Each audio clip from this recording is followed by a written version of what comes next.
Settle down, please. We are beginning. Thank you. Good afternoon, and welcome to today's New York City Council hearing for the Committee on Hospitals and the Committee on Women and Gender Equity.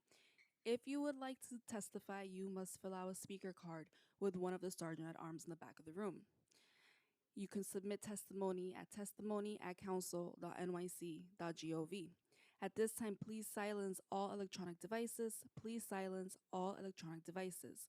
No one may approach the dais at any time during this hearing. Chairs, we are ready to begin. Good afternoon. I'm Council Member Mercedes Narcisse, Chair of the Committee on Hospitals. Thank you for joining us today for this oversight hearing on improving maternal health in New York City. As Speaker Adams, I'm going to pass it on to my speaker. As a matter of fact, I thought she was not here. I love my speaker to speak before me. So, opening the hearing, I would like to hear from my speaker first. Thank you so much, Chair. I'm sorry, I just kind of tiptoed in. Sorry. Good afternoon, everyone. It's good to see you all here today, and I want to thank especially Councilmember Mercedes Narcisse, Chair of the Committee on Hospitals, and Councilmember Farrah Lewis, Chair of the Committee on Women and Gender Equity, for convening today's very important oversight hearing on improving maternal health in New York City. Our city continues to face this major public health emergency of maternal mortality. In New York City, between 50 and 70 people who can become pregnant lose their life during pregnancy or up to 1 year postpartum. Black New Yorkers are 6 times more likely to die of pregnancy-related causes, with Black women and others who can become pregnant accounting for 28 of the 66 deaths in 2022. These disparities are a product of medical and structural racism that leave Black patients, communities of color, immigrant, and low-income New Yorkers without access to adequate health care and medical treatment, while experiencing stressors that exacerbate severe disparities in health outcomes. Maternal health and mortality are issues that are deeply personal to me, and I've publicly shared my own mother's struggles with her birthing process. As is the case for so many Black women and patients of color, her pain and symptoms were dismissed by medical professionals, endangering both her life and mine.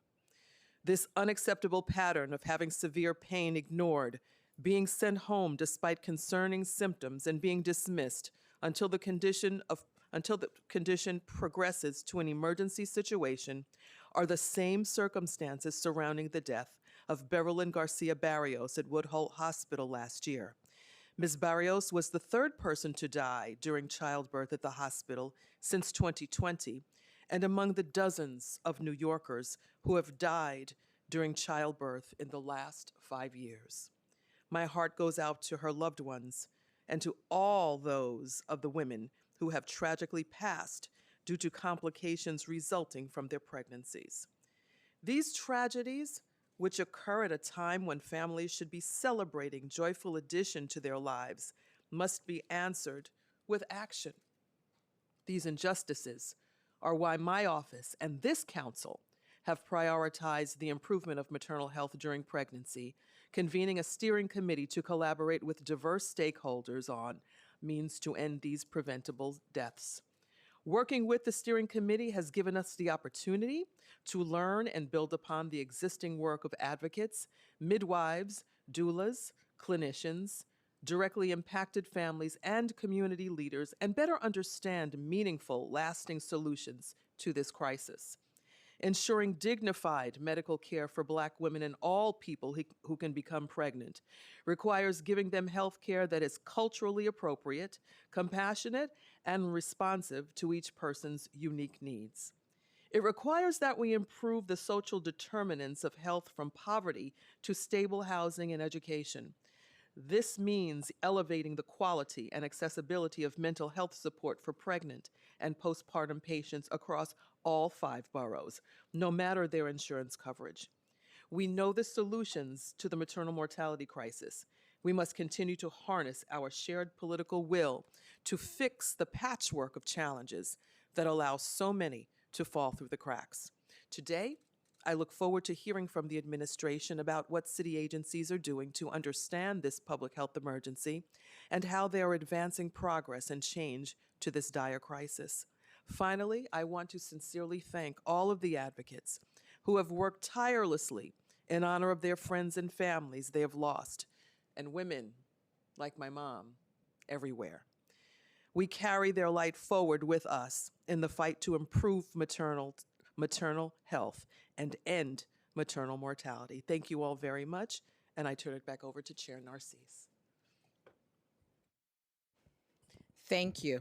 Once again, I'm so happy to be here in the presence of my speaker that I've been fighting for maternal health from her own life experience. I'm Council Member Mercedes Narcisse, Chair of Committee on Hospitals. Thank you for joining us today. As I'm seeing, there are some advocates I've been seeing in the field with me, and I love when I see male dedicated and I have to keep saying I'm sorry for what took place, and I am so delighted to have you in the room as a male fighting for maternal health. As a speaker just articulated, maternal mortality and morbidity in the city is a pressing, ongoing crisis. We are grateful to all of the affected individuals, advocates, and healthcare professionals who are here today to share their experiences, their expertise, and we look forward to hearing your suggestion, your recommendation on how this council can help improve maternal health outcomes for parents in this city, the capital of the world, I would say. As a registered nurse, I know firsthand the importance of preventive care and routine medical examinations. Regular checkups and screenings allow for early detection of potential health issues and can flag problems early enough to avoid emergencies. This is particularly true for pregnant patients, for whom we must identify any complications or chronic conditions that may impact the health of the birthing person or the baby. Access to high quality healthcare is the paramount key to improving maternal health outcomes. However, the need to conduct regular medical examination does not end once the pregnancy ends. In New York City, most maternal deaths occurred during the postpartum period. In 2020, 19 pregnancy associated deaths occurred during pregnancy up to birth, while 32 such deaths occurred within a year after the end of pregnancy.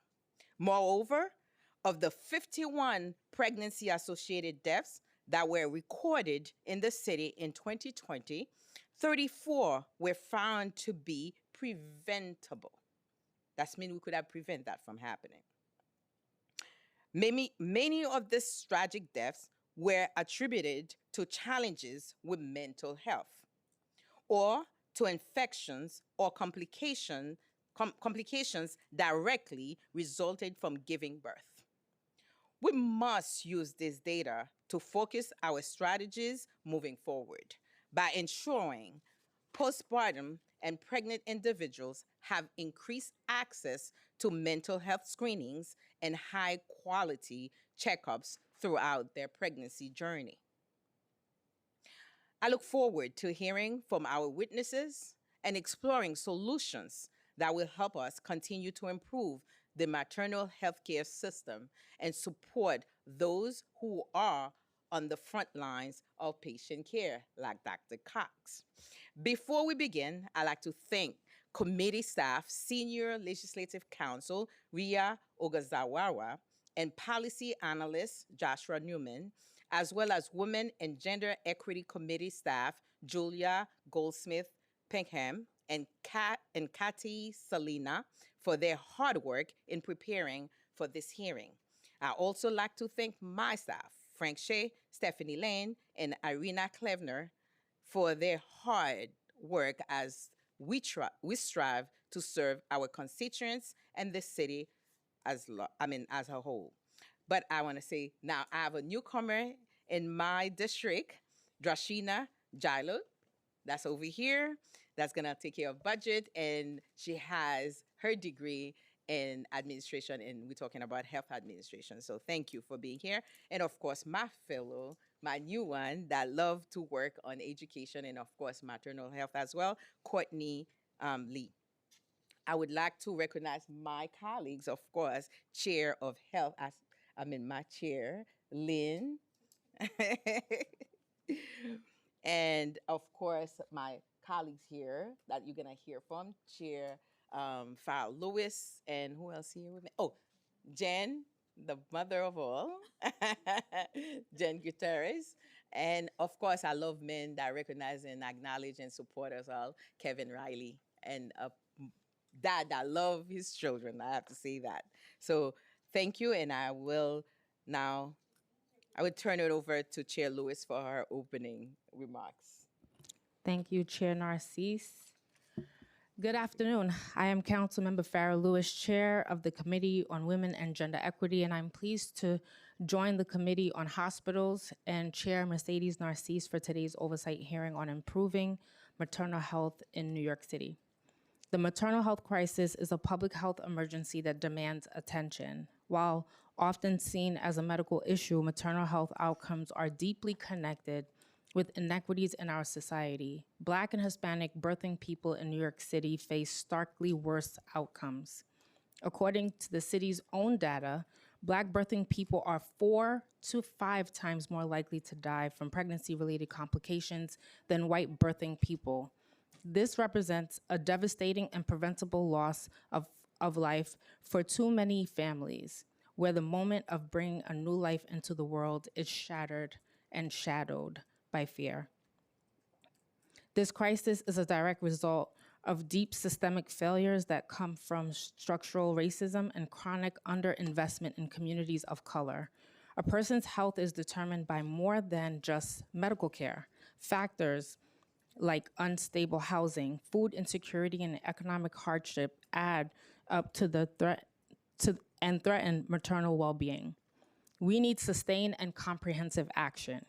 As someone who represents Central Brooklyn, a community that has long borne the weight of systemic inequities in healthcare, this issue is profoundly personal to me. My mother gave birth on the floor of a New York City hospital to my little sister. I have also heard from mothers, fathers, and families who face these challenges firsthand. Too many women in our neighborhood struggle to access consistent, compassionate care before, during, and after childbirth. Addressing maternal health affirms dignity, strengthens families, and ensures that our city invests in the well-being of every resident.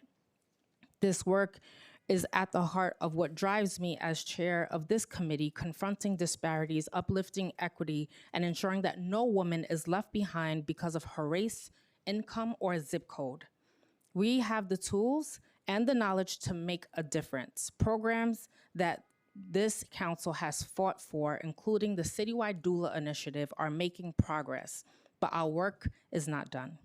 So today, we'll hear from New York City Health and Hospitals, clinicians, advocates, and families to ensure that every birthing person in New York City feels respected in every healthcare setting, and that the right to a safe pregnancy should not be dictated by a person's race, income, or zip code.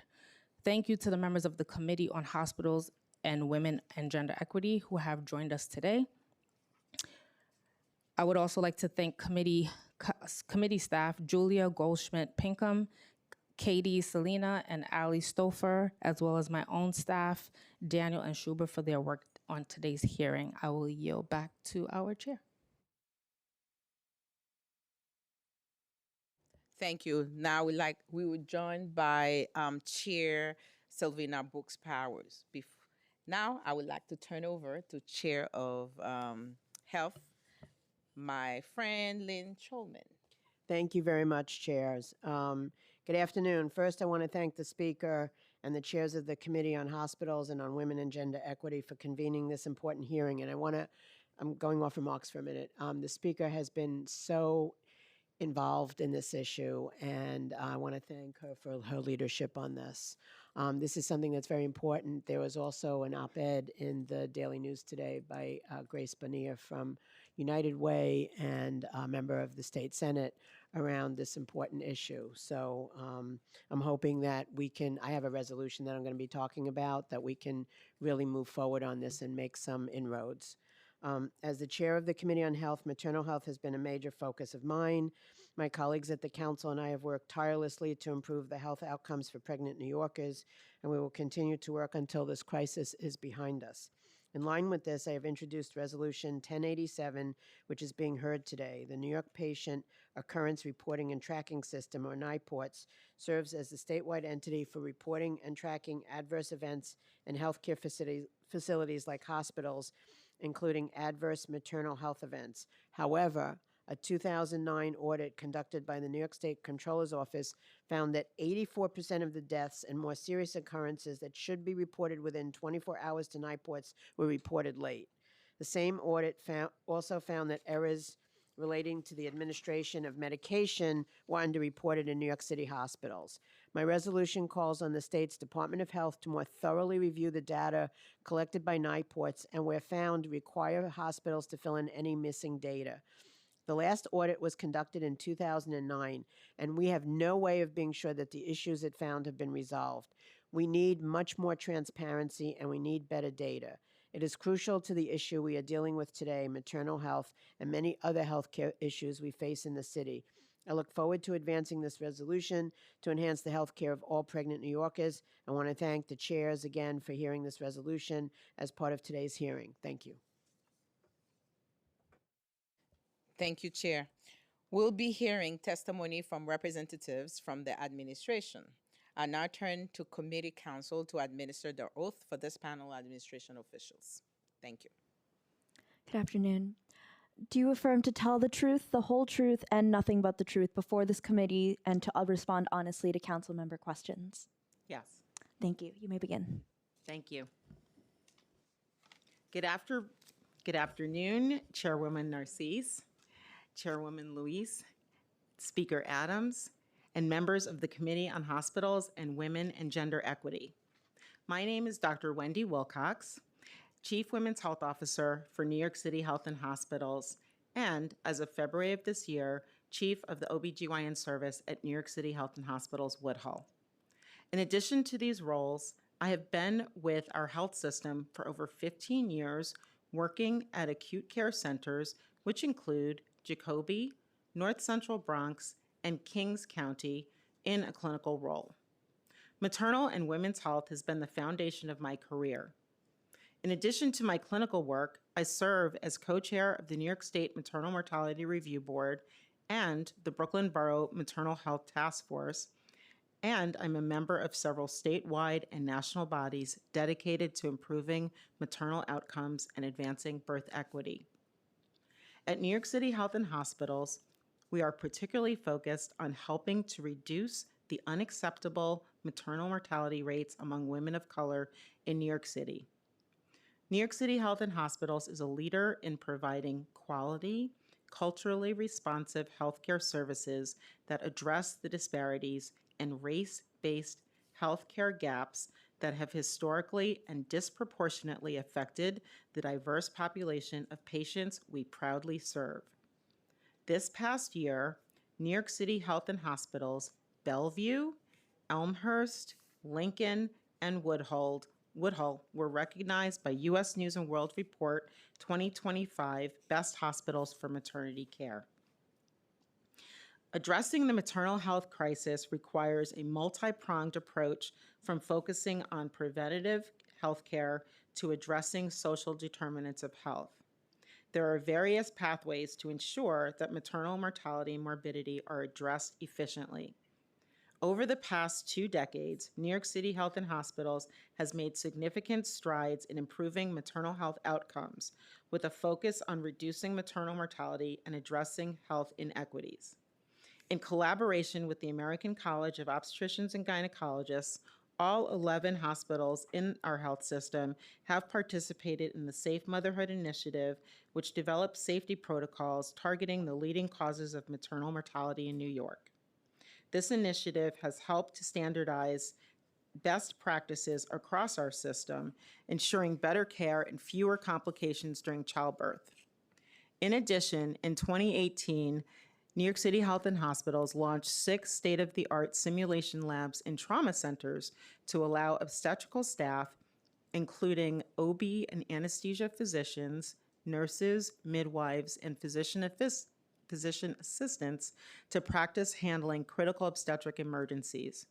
While the simulation labs initially focused on the top 3 causes of maternal mortality, the success invited expansion over recent years into covering topics including cardiac resuscitation during pregnancy, obstetric hemorrhage, shoulder dystocia, sepsis, and other courses in simulation, which are all crucial in reducing maternal mortality rates and preventing avoidable, potentially fatal complications. That same year, New York City Health and Hospitals established the maternal home to provide comprehensive care for patients with complex pregnancy-related conditions. The maternal home offers support through a team of social workers, maternal care coordinators, doulas, and mental health professionals addressing both clinical and social determinants of health, improving access to necessary behavioral health services. Since its launch, the program has enrolled over 8,000 unique patients, supported over 60,000 births, and made over 27,000 referrals. By putting pregnant patients at the center of their care, results show the importance of prioritizing connected care teams throughout the pregnancy journey. On October 14th of this year, New York City Health and Hospitals formally announced the New York City Baby Boxes program at Jacoby, Lincoln, Elmhurst, and Kings County, where more than 7,000 babies are born each year. This program aims to support new parents by alleviating early financial stress and providing essential postpartum and newborn care supplies. In collaboration with the Mayor's Office and community partners, the contents of the baby boxes are designed to address the most common needs, which are not covered by existing benefits, to directly address stressors in the postpartum period. All babies born at these sites will receive a box during the pilot program. Sourced from local and minority and women-owned business enterprises, items in each box, set to be distributed later this month, will include the following items for parents and baby: 2 onesies, footy pajamas, caps, burp cloths, swaddle blanket, bath towel, newborn clippers, baby wipes, 2 types of diaper rash cream, baby shampoo, nipple cream, nursing pads, postpartum pads, breast milk bags, resource guides, and a thermometer. Since 2002, New York City Health and Hospitals has a contract with Natera. Natera is a cell-free DNA testing company to support its prenatal screening program for 2 essential services. The first, non-invasive prenatal test, enables clinicians to analyze fetal DNA and detect common chromosomal abnormalities. The second service, carrier screens, allows to test parents' DNA before or during pregnancy to identify potential genetic mutations that could pose a risk for the baby's health. Additionally, Health and Hospitals utilizes Triton, which is a tool that measures blood loss to prevent hemorrhage, which is a leading cause of maternal mortality. Health and Hospitals always strives to bring preventative care to patients, and this past August, our acute care site at Kings County launched a cardio-obstetrics program which aims to reduce maternal mortality and morbidity among women of color by focusing on heart disease during and after pregnancy. This program additionally focuses on targeting risk factors, which include hypertension, obesity, and diabetes during the prenatal period, as well as through 1 year postpartum. We have also partnered with community-based organizations to promote health education and refer individuals to this program. As part of New York City Health and Hospitals' Behavioral Health Blueprint, we highlight the system's commitment to providing comprehensive substance use care for New Yorkers, including pregnant individuals. The RISE Center, which stands for Recovery, Integrated Support, and Empowerment, is expected to open in 2026 at New York City Health and Hospitals Lincoln. It will focus on early intervention to support healthy pregnancies and break the intergenerational cycle of substance use and dependency. Partnering with additional programs on site, our aim is for the RISE Center to serve pregnant and parenting people affected by substance use disorder and their children. Utilizing a family-centered model, we aim to provide a deeply welcoming and supportive service in one location. With wraparound services on site, families will have access to childcare, food pantries, parenting education, referrals to treatment, and screenings. Beyond programmatic development, Health and Hospitals is also revitalizing physical spaces to improve birthing options for pregnant people at King's, South Brooklyn Health, and Woodhull. These updated designs include the creation of 4 new private birthing rooms for low-risk pregnancies, greater integration of doula and midwifery support, and a reconfigured staff support areas to improve workflow and collaboration. Moreover, at all 11 hospitals have achieved baby-friendly status, a certification that highlights their leadership in promoting and supporting breastfeeding, which is a key factor in improving maternal and infant health. Our system's cesarean delivery rate also remains consistently below the state average, underscoring our success in reducing unnecessary interventions. New York City Health and Hospitals remains committed to ensuring that all New Yorkers who embark on their pregnancy journey in our system continue to receive the highest standard of care. By providing patients with wraparound services, innovative tools, and spaces safely and efficiently that work with the care team, we will continue to improve maternal health outcomes throughout New York City. Thank you again for this opportunity to testify today on this critical topic. I am happy to answer any questions. And I want to say thank you. Now I have to pass it on to my speaker, Speaker Adrienne Adams. Thank you so much, You're Chair welcome, Speaker. Narcisse. Dr. Wilcox, welcome. It's great to see you. Thank you. It's nice Thank to you for meet your all. work. Thank you for effectively beginning the process of turning Woodhull into the wonderful health establishment that we know that the community deserves. Thank you for your work. Thank you. Just a few questions for you, Dr. Wilcox. How is Health and Hospitals guaranteeing respectful and dignified care in maternal health care settings across the system? Speaker Adams, thank you very much for asking that question.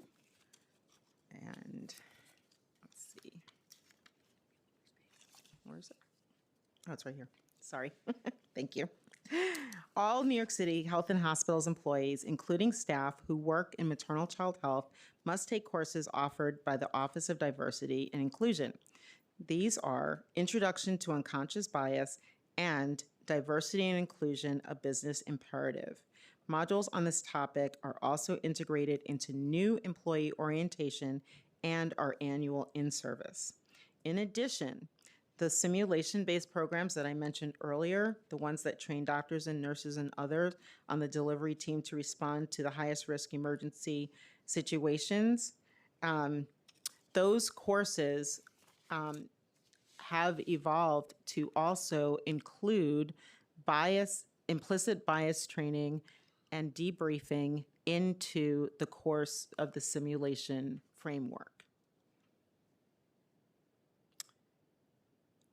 An additional way in which we work against bias is that we educate staff on the Health and Hospitals toxicology testing policy for mothers and babies. Substance use disorder is treated like a medical condition, and it is the goal to get patients to treatment.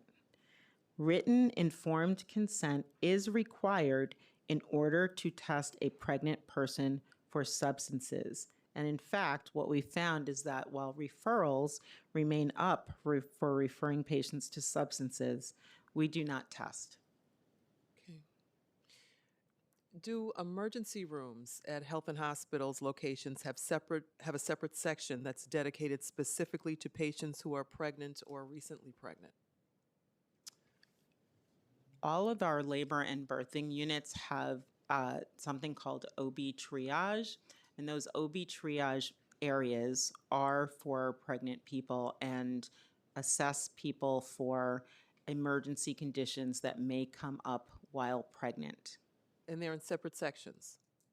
Those are part of the labor and birthing suites. They're generally aligned with those suites. Got it. Okay. Are there dedicated clinicians in the ER, including nurses, who would address labor and delivery needs? I'm assuming I hope that's a yes. Yes. Midwives and doulas continue to face significant barriers to practice. How are you supporting their integration into the maternal health care system?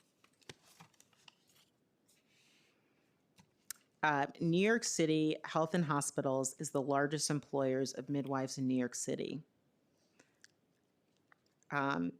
All of our health and hospitals facilities share information regarding midwifery services with patients seeking prenatal care.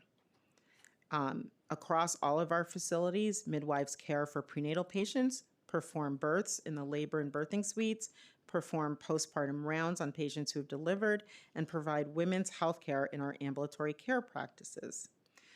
Midwives' scope of practice is typically low-risk patients without complicated prenatal conditions, but in our system, midwives also practice in an integrated way with physicians so they can work with physicians to care for patients who have medical conditions or other complications of pregnancies. I believe you also asked about doulas. New York City Health and Hospitals does not hire doulas. However, we are the largest referral base to doula services in New York City, mainly through our maternal homes and our social workers.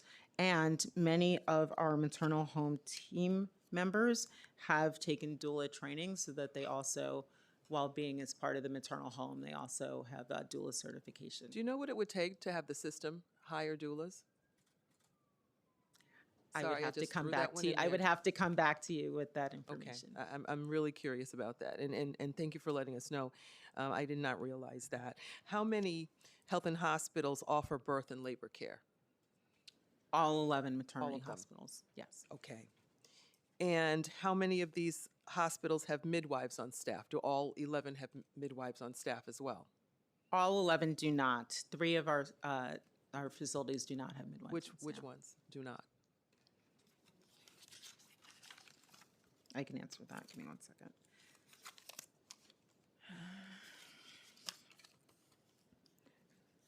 Harlem, Lincoln, and Queens. Okay. And do the midwives work independently or under the supervision of an OBGYN?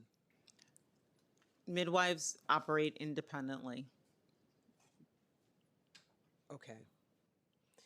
Do midwives attend low-risk births independently? I'll say in most cases, yes. I can't attest for what happens on an individual floor of a facility, but in the midwifery scope of practice for health and hospitals, they are given the ability to do so. Okay. I'm going to go back to the doula question. You said that H&H doesn't hire doulas, but doulas are allowed by state law to be in the delivery room unless there is an emergency.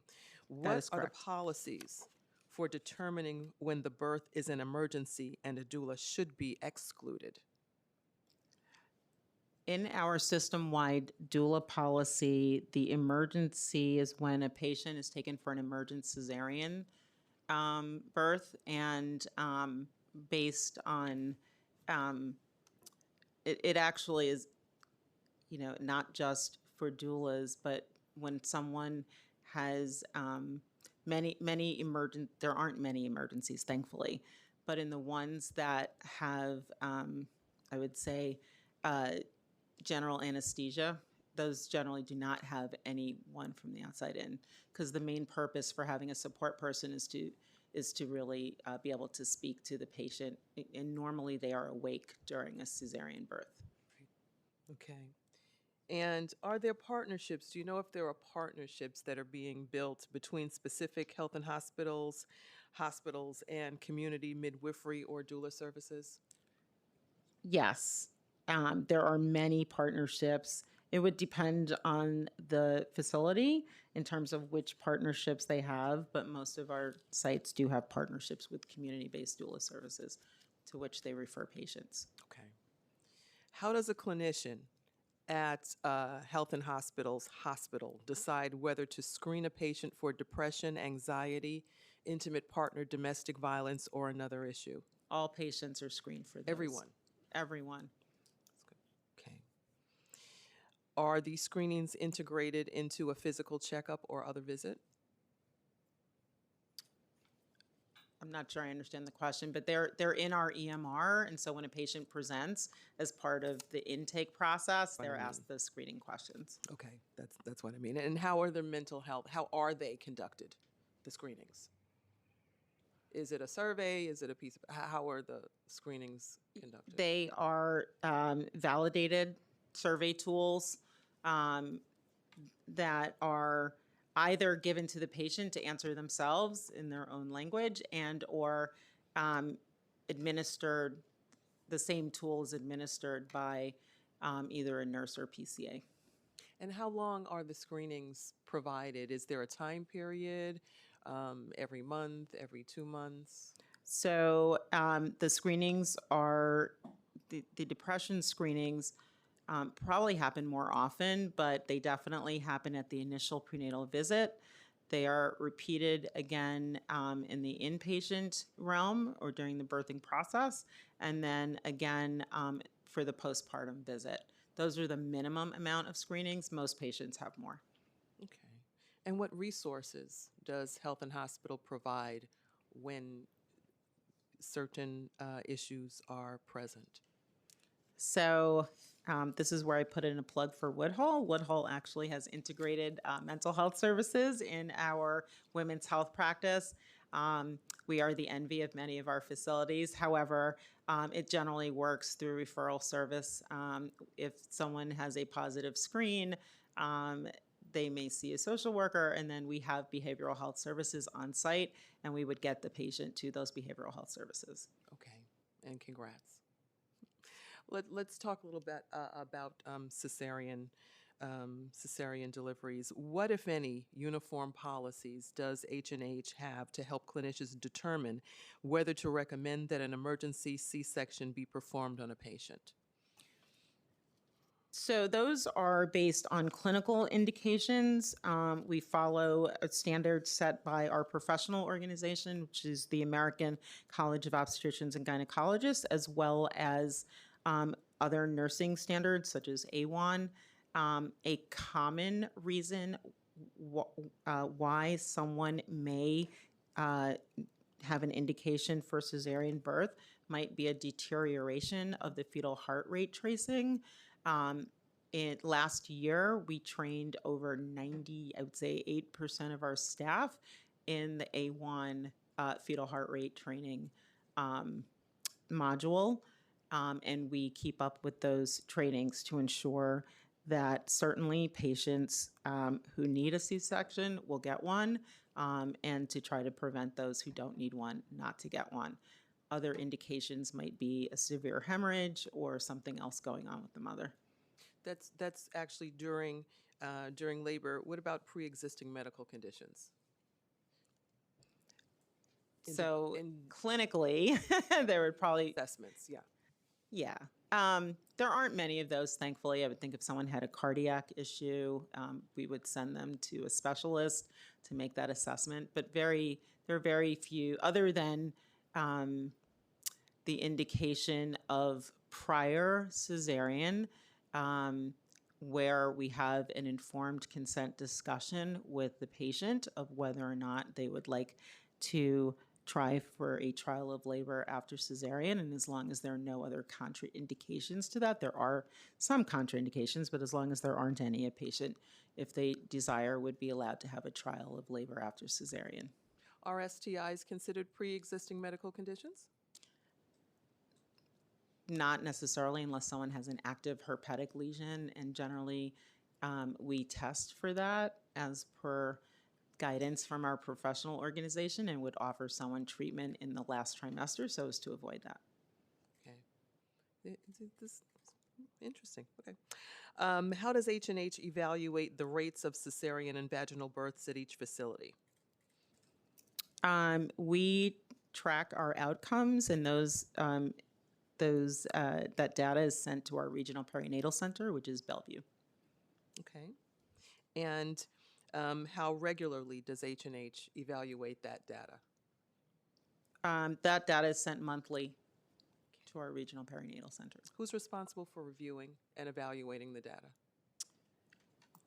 Interestingly enough, the Regional Perinatal Center has a quarterly meeting of the H&H QAPI committee, just like all of the facilities do.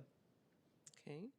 And in addition to clinical indicators, does H&H review this data by patient, race, ethnicity, age, primary language, insurance type, immigration status, and birthing history?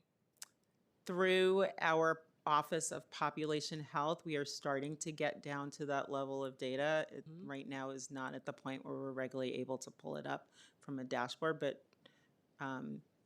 in some cases we're able to do that. Would you say most of these indicators, or one or two, or?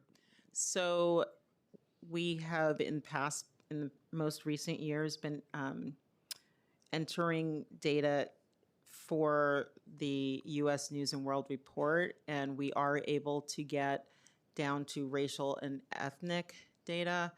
To my knowledge, we're not at the level of language yet. However, right now, we really have to involve our full data team in order to do that deep dive. We are looking forward to a day when we can pull it up on a dashboard, but we're not there yet. Any idea when that day will be here? I will have to get back to you with that. Okay, fair enough. If disparities are identified in the data, what is the formal process, if any, for investigation, corrective action, and follow-up to ensure improvement? I'm not aware that we've seen any disparities in the data. I would have to get back to you with that information. Okay, interesting. Some clinicians may have higher rates of performing cesareans than others because they see patients with higher risk factors, but they may also perform cesareans when it is not medically necessary. How does H&H review clinician records on this issue? Physicians have something called an ongoing professional peer evaluation, or OPPE, and the department chair reviews this data on, I'm trying to think of I'd have to get back to you with the interval, but it's reviewed by the department chair. Okay.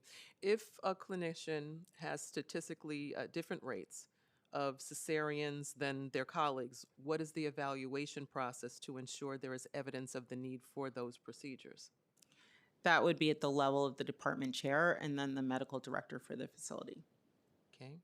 What methods does H&H use to evaluate differences in cesarean rates across clinicians and facilities? But more broadly, what is the system's process for reviewing outlier patterns and determining whether higher rates reflect clinical need, patient characteristics, or potentially avoidable procedures? We are using a system called MD-STAT, which pulls information from Epic to give provider-level information. And what's the process if there is an internal concern that a clinician performs too many possibly unnecessary cesareans?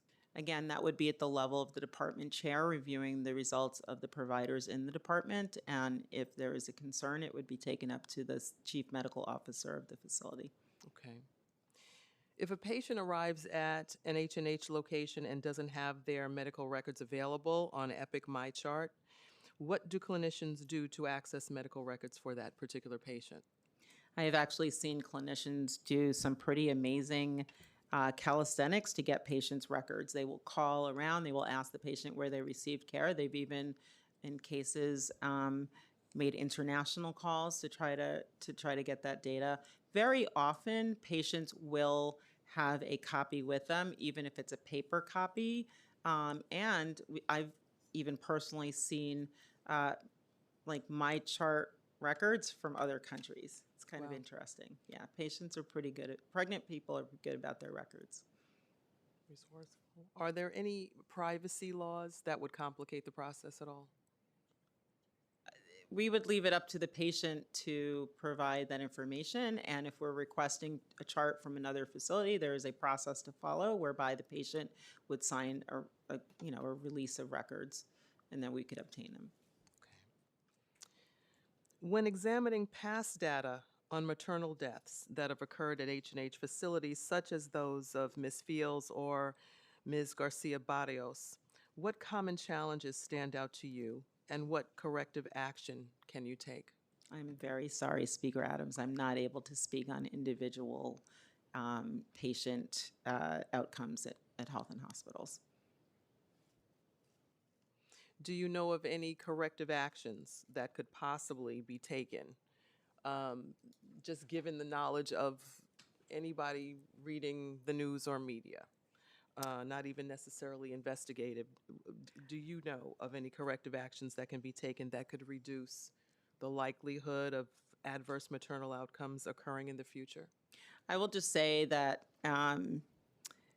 in general terms, if there are any adverse events that happen, the hospital and department will go through a very robust root cause analysis of the event in order to see whether or not there were any gaps in care and whether or not there are any opportunities for improvement.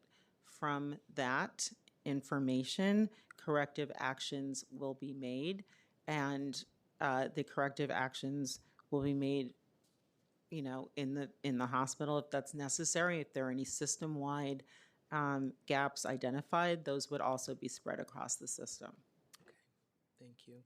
I just have one more, just a couple of questions, just turning a different way and speaking about this current administration, and we know that the detrimental impact that this administration is having across the board in a lot of different ways. Following the passage of Public Law 119-2021, also referred to by the president, not by anybody on this panel, I'm sure, as the One Big Beautiful Bill. The New York State hospital system is projected to lose $8 billion. These cuts compound the cuts to Medicaid disproportionate share hospital payments, which also amount to $8 billion. At the Committee on Hospitals executive budget hearing for fiscal year 2026, Dr. Katz suggested that in order to stay afloat, public hospitals in the city would likely trim specialty care options. Could this affect maternal care at H&H hospitals? And how are obstetric units across the hospital system preparing to face possible budget cuts like this? At New York City Health and Hospitals, we care for patients regardless of their insurance status or ability to pay. Our mission will not change due to these cuts, and we will not back away from serving New York City. We are committed to maintaining stability and safety for our system, patients, and staff. This includes a commitment to maximizing efficiencies within our system while maintaining the high quality of care that our communities deserve. Our system has proven that we can meet challenges head-on over and over again. We are confident we will do so again. In coordination with our system leadership, we are working in financial and strategic plans to support our problem solving. As we receive more information about H.R. 1 and other federal actions, we will continue to adapt to best serve our patients and communities safely. That's a good statement. Just one final question. Just one final question. You did that? Kudos. It's a good statement. I hope the administration is listening. Let's talk. My last question has to do with staffing challenges, which we know is an issue as well. Are there any staffing challenges that maternal care units are facing? And how will these budget cuts affect staffing for maternal care professionals? At present, we do not have any staffing challenges, and we do not anticipate having any. Well, that was my last question. That just took away, just kind of deflated my balloon here. Dr. Wilcox, thank you so much for answering my questions. Thank you for being part of this panel today. And once again, thank you for your leadership at Woodhull. Thank you, We Speaker really, really Adams. need you. Thanks for being here. I yield back to the chairs. Thank you, Madam Speaker. You were going deep. So many questions. I was listening. It's life experience, expose and to know that how difficult it is, especially when it comes to Black and Brown communities in New York City.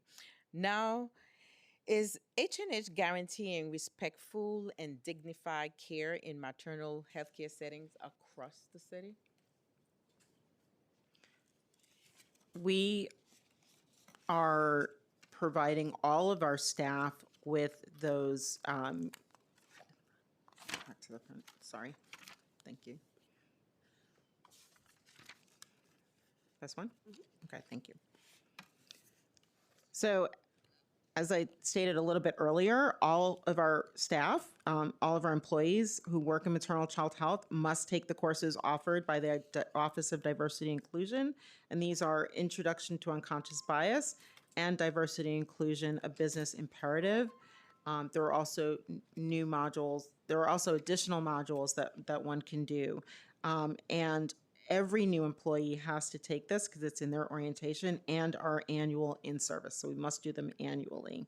I also mentioned our simulation training before, and our implicit bias and equity is embedded to each one of those simulation exercises. Interestingly, when we started the simulation exercises, we were looking for, we use high fidelity mannequins that look like patients in order to try to run the simulations. And we realized that there weren't any that actually looked like our patients. There were no Black birthing mannequins. So we asked the company, and the company actually listened and started creating mannequins for this purpose. So not only do we have Black birthing mannequins, but they started offering different ethnicities in the mannequins so that when you're doing the simulation, you could actually feel like you're actually caring for a real patient. The reason for that question is just a lot of, I would say, some, I don't want to say all, but some medical folks, they're not cultural. Cultural competency is a problem for us because they always think that Black people need a different guideline and white people want a different guideline and separated. In the meanwhile, you have to understand it fully. It's not the separation, it's understanding of the person. And many Black women will tell you when they say they're in pain or they have a little difficulty, nobody take them serious. But I don't expect, let's say, H&H to do that. But I just have to ask a question to make sure that we're on the same page. So now I have to acknowledge my colleagues that just joined us, Ina Vernikov. Go on. Does H&H conduct regular cultural humility trainings? I started hearing some to ensure that clinicians are taught how to provide care in a respectful way. If so, how often are this training session required? Are they required of all levels of clinicians, meaning all the way from nurses, residents, attendants, everyone? What is taught during these training sessions? Do you believe that they make an impact on a majority of the clinicians, or could the training be reformed to be more impactful?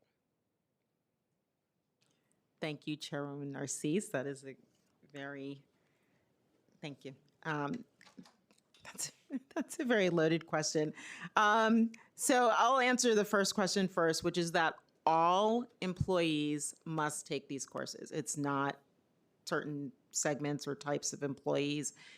We're all required to take and not just in maternal health, everyone is required to take these courses on an annual basis. There's also a voice system. Voice is an anonymous reporting system, which allows employees on the topic of any harm or potential harm or any adverse event in a facility to report. So everyone is encouraged to report, and the reporting has actually gone up exponentially since the voice system was started. And certainly, if any one of these voice reports involved someone involving bias, then the supervisors would receive that report and would go through the normal processes for dealing with that. There are a variety of virtual workplace inclusion workshops year-round, and these include the following topics: diversity and inclusion in a healthcare setting, interreligious awareness for patient-centered care, having essential conversations, how to be an inclusive colleague, as well as how to be an upstander, which guides participants through proven techniques to actively address and mitigate instances of bias encounters. Thank you. But do you believe that they make an impact on the majority of the clinician? Or could the trainings be reformed to be impactful? Respectfully, Chairwoman Narcisse, I am not able to comment on the effectiveness of the training. Fair enough. Thank you. Are there ways for patients or colleagues to report concerns about a clinician displaying microaggressive, culturally insensitive, or otherwise disparaging behavior? There are ways, and I mentioned the voice system, which is an anonymous reporting platform, but also our staff at H&H is not shy, and people would send an email or talk to their supervisor if they encountered any other behavior. But certainly through the voice system, they're able to do so anonymously, and then it would have to go through an investigation. Could you share with us any of those action been taking place where you have people making report on each other? Like we call it back in the days snitch, but it's not snitch, it's about people's health, people's lives. We would need to get back to you with that. All right. What type of policies does H&H enforce that are aimed toward reducing the rate of incidents where patient symptoms or pain are being ignored until their condition escalates to an emergency? How are these policies balanced with the need for the hospitals? For the needs of for hospitals, often with limited staff, to give, because we know you limited in staff, to give attention to all patients who come to the hospital? I'm not sure I understand that question. I'll repeat it again. Okay. What type of policies does H&H enforce that are aimed toward reducing the rate of incidents where patient symptoms or pain are being ignored until their condition escalate to an emergency? And how are these policies balanced with the need for hospitals, often with limited staff, which you are, to sometimes I said, to give attention to all patients who come to the hospital? So any adverse outcome can have a root cause analysis, and I'll talk about that process first. So those are probably the worst of the worst, and we don't want cases to end up in a root cause analysis. So there are two other initiatives that I will talk about. One is the early warning system, which is in our EMR, which will alert clinicians, our nurses and providers, about abnormal vital signs, so that they would have to take notice of that. We are actually excited to be implementing a system called Peregrine, which is a new fetal heart rate monitoring system, Peregrine Vigilance, as well as it automates our early warning system so that it really does give visual cues to our clinical teams when someone may have a deteriorating status. That is not implemented yet. We are starting the implementation and should be finished by the end of this year. End of this year.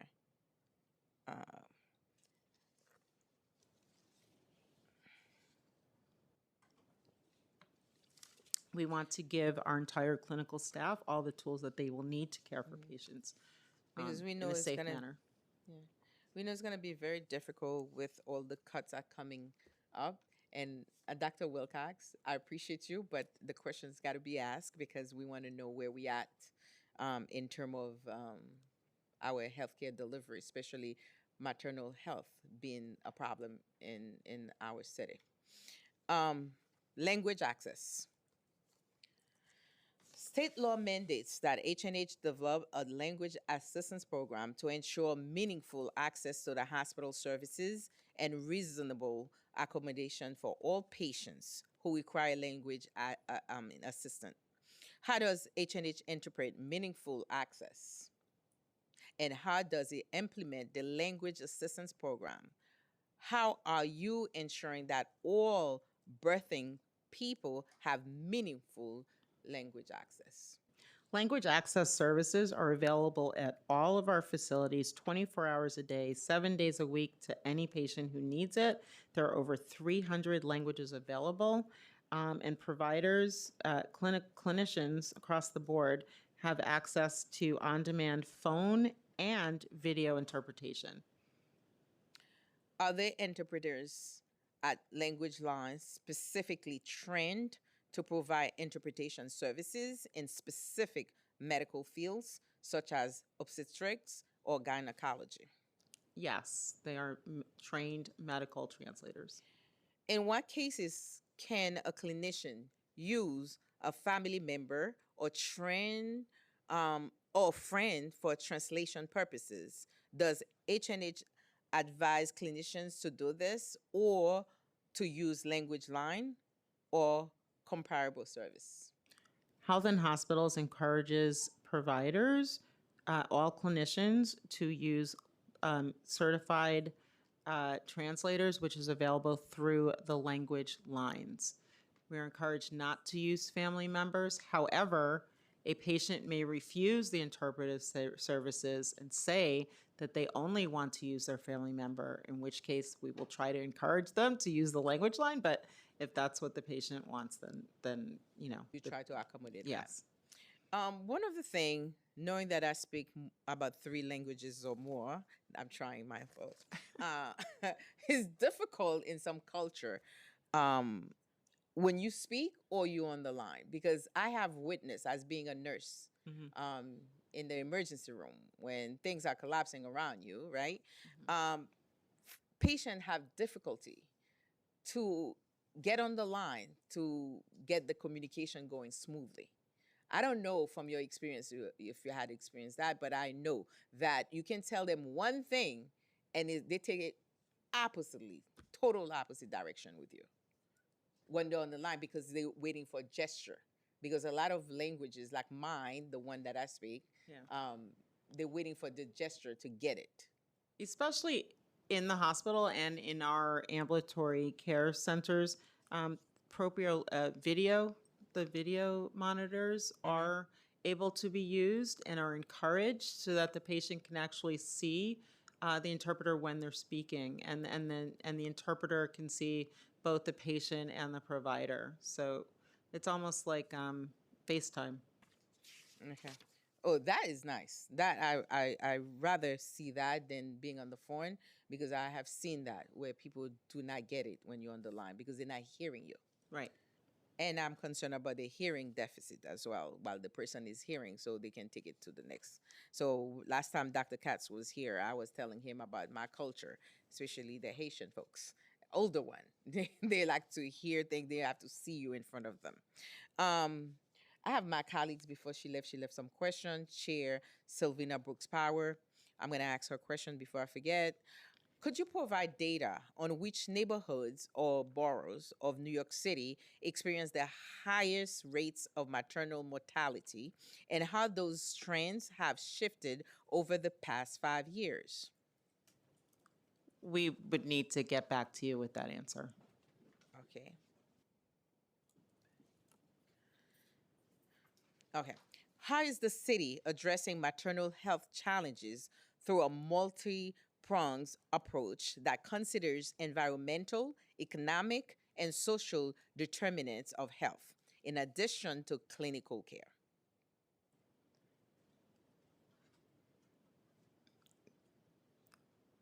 I will say that I serve on a number of committees, as you heard, and so when able, I will take the information that I gleaned from being on those committees and bring it back to health and hospitals. If you'd like a more comprehensive answer, we can get back to you with that answer, but I'll say in general, that's how we function. In light of the tragic death of Tanisha Evans in Farakaway, what immediate steps are being taken to improve follow up care for mothers after childbirth? And how can city agencies ensure that families in high risk communities receive timely support and answers after maternal health complications? Thank you for asking that question. I believe you're asking about postpartum care. Mm-hmm.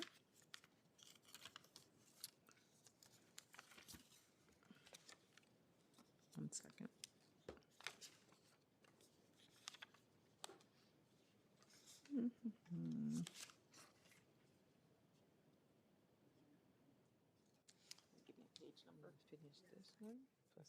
I'm sorry.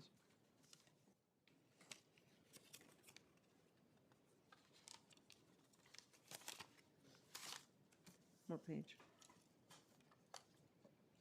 9.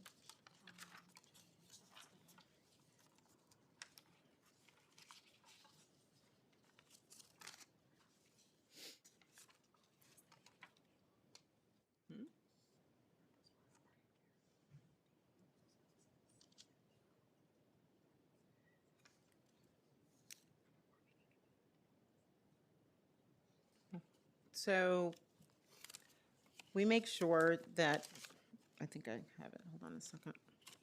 We make sure that patients will receive a postpartum visit appointment before they leave the hospital. We give patients the option for either telehealth or in-person postpartum care services. Patients are also able to call our telehealth number if they're having concerns. Prior to being discharged, all patients are given postpartum education.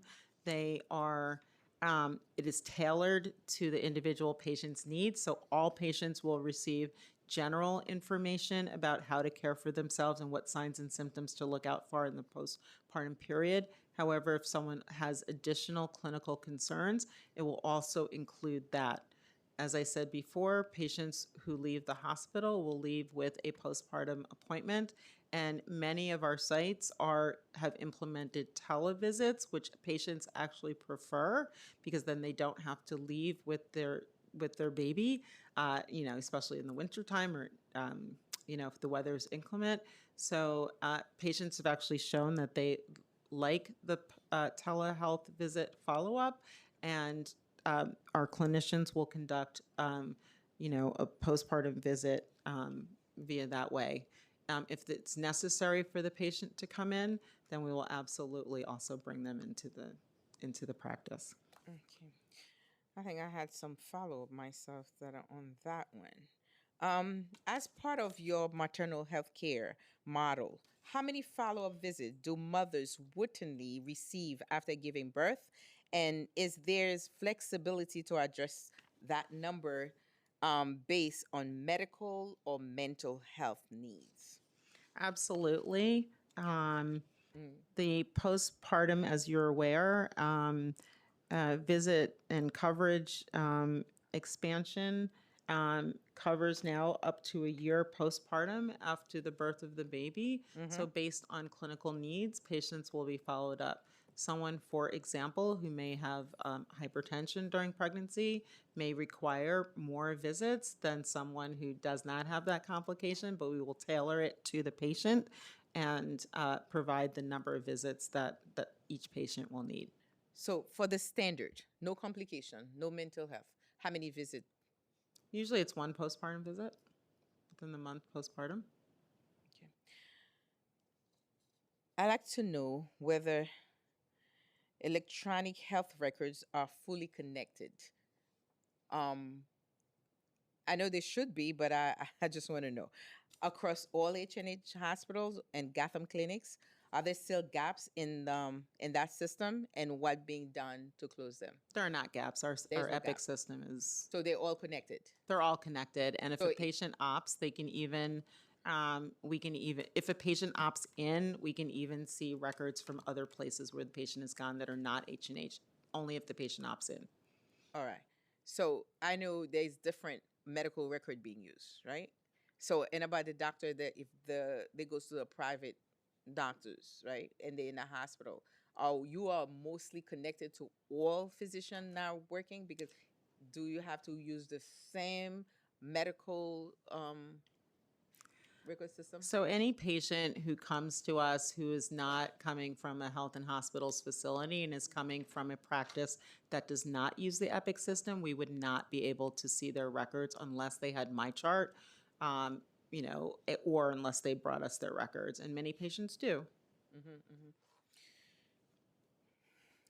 Do all H&H hospital and Gotham Health Centers offer the same type of care for pregnant patients? Or are there certain locations that offer more advanced care to pregnant or postpartum patients, particularly if the pregnant patient is experiencing other medical complications? All of our maternity hospitals offer prenatal and postpartum services as well as intrapartum care. Not all of our ambulatory care sites that are not affiliated with hospitals offer it. However, when a patient calls for an appointment or when they go, and if it's not one that will provide prenatal care, they will be referred to one of our sites that does. Thank you. When pregnant patients arrive at an H&H location for their regular visit, as they get closer to giving birth, do they consult the same clinicians every time they arrive at the giving H&H facility, or are there no guarantees that a doctor will always be available for a giving patient?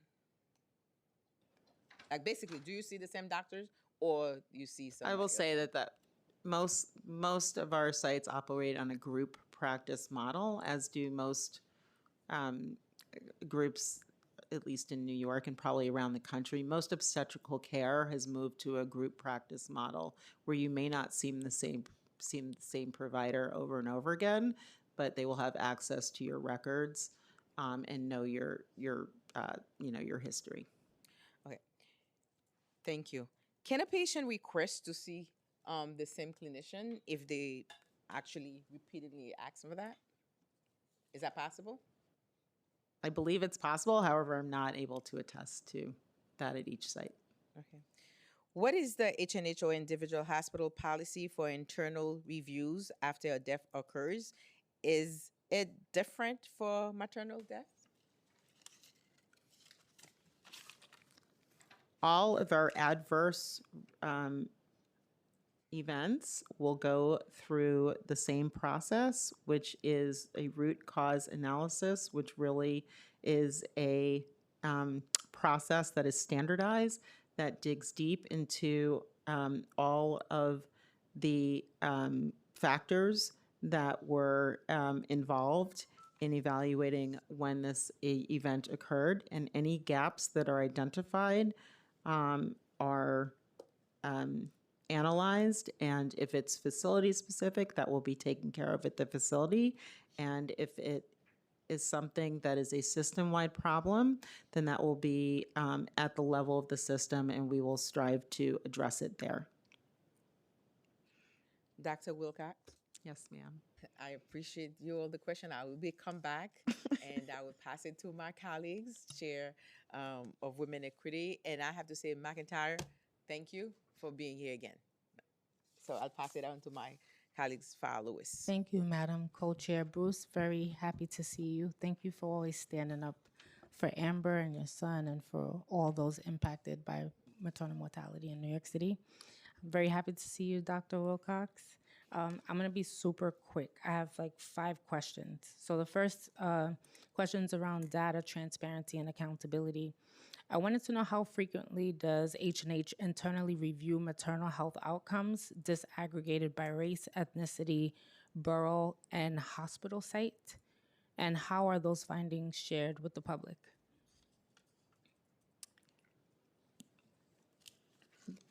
As I stated earlier, thank you for that question.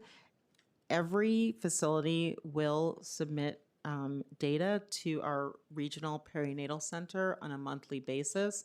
The regional perinatal center compiles it for the New York City Health and Hospitals system that is shared with our OBGYN council, which is the council of all of the OBGYN departments across our system, as well as with the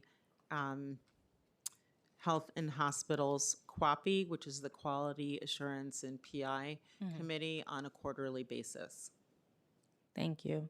And does H&H collaborate with DOH-MH's Maternal Mortality and Morbidity Review Committee to implement specific recommendations at the hospital level? And what accountability structures ensures those recommendations are enacted upon? Would you please repeat the question? Sorry. Does H&H collaborate with DOH's MMRC to implement specific recommendations at the hospital level? And what accountability structures ensures that those recommendations are enacted upon? I am aware that there are certain staff members. I myself was a member of New York City Department of Health's Maternal Mortality Review Committee. I'm no longer on that committee. Okay. There are certain other individuals who are, and I'm not aware of the rest of the question. We would have to get back to you with that answer. Okay. Thank you for that. You're welcome. This one is a quick, sorry, let me go to another question. Does H&H evaluate patient satisfaction or trust levels in maternity wards? And if so, how are those evaluations informing improvements in patient care or communications?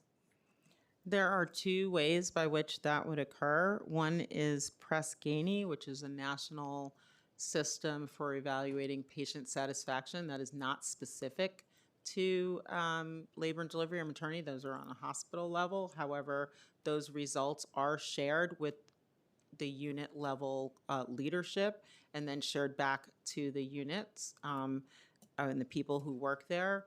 Another system is the New York State quality, then I'm blanking on the name, but there is I'm sorry. There's so many, right? So many different. I know. systems, yeah. There is a statewide maternity hospital quality initiative that also gives the PREM survey. So it's the patient reporting, Okay. survey to patients. And the hospitals receive reports back on the percentage of patients who've answered it. And there are monthly meetings conducted by state DOH and the quality committee to review results and work on methods of improving response rates. Okay. And I have a quick question on cultural competency. Beyond cultural humility training or within implicit bias training, has H&H implemented or embedded any structural accountability mechanisms such as patient feedback loops, evaluation metrics, or supervisor review processes to monitor how staff apply cultural responsive care in real time? Other than the patient reporting mechanisms through Press Ganey and the PREM surveys that I've just reported on, I'm not aware of any others. Okay. This one is about midwives and doulas, and I know you can't answer all of them, but some of them. try. I'll ask it a different way. Has Health and Hospitals considered the integration or expansion of midwives within hospital-based maternity units since the launch of the New York City Midwifery Initiative? Because you stated earlier that midwives are not, they're independent, but I wanted to know, has Health and Hospitals considered the integration or expansion of the program? Health and Hospitals has considered expansion of midwifery services, and the leadership of those departments and those hospitals would need to carry that further. Okay. And which of the programs you mentioned in your testimony earlier ensures continuity of care for low-income birthing people before, during, and after hospital delivery? I would have to get back to you with the answer for that one. Okay.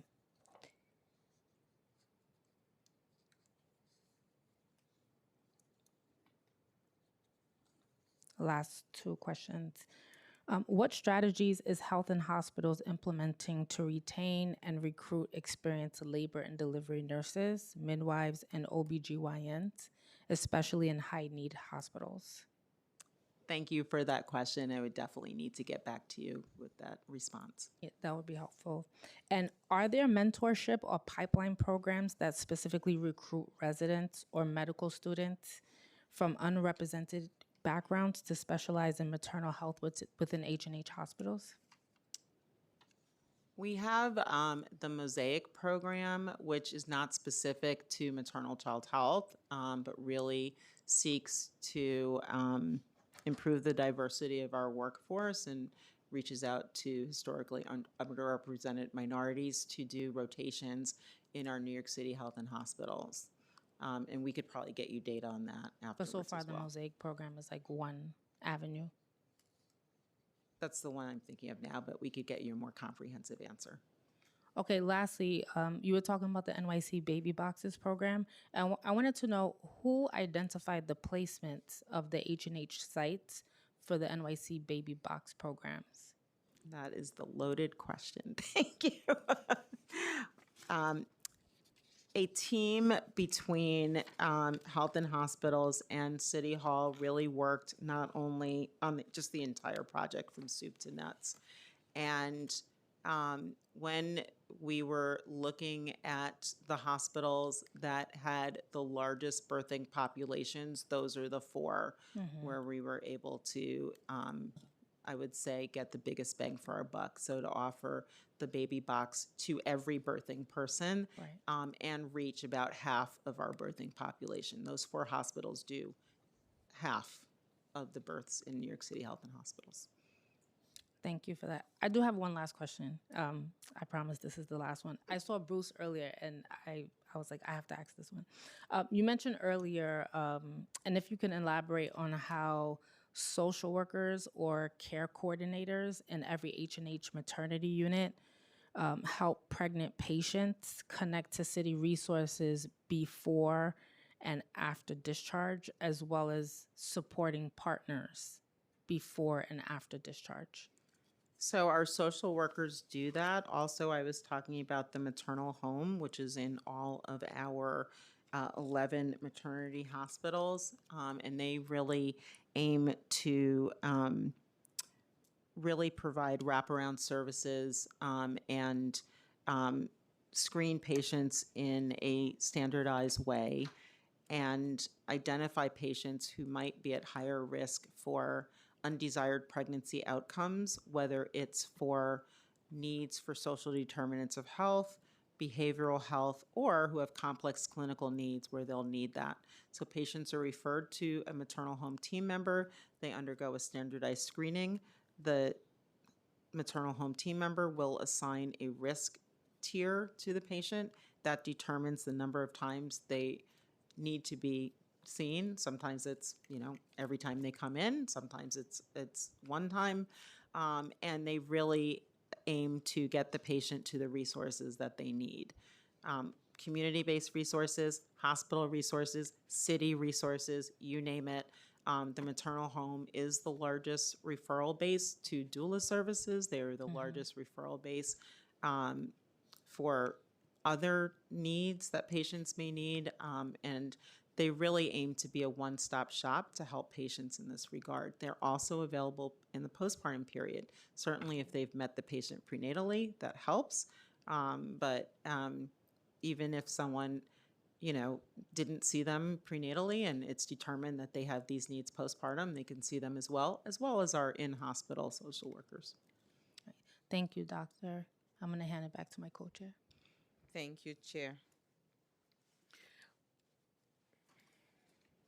What policies does H&H have in place to notify the families and loved ones when a pregnant patient passes away?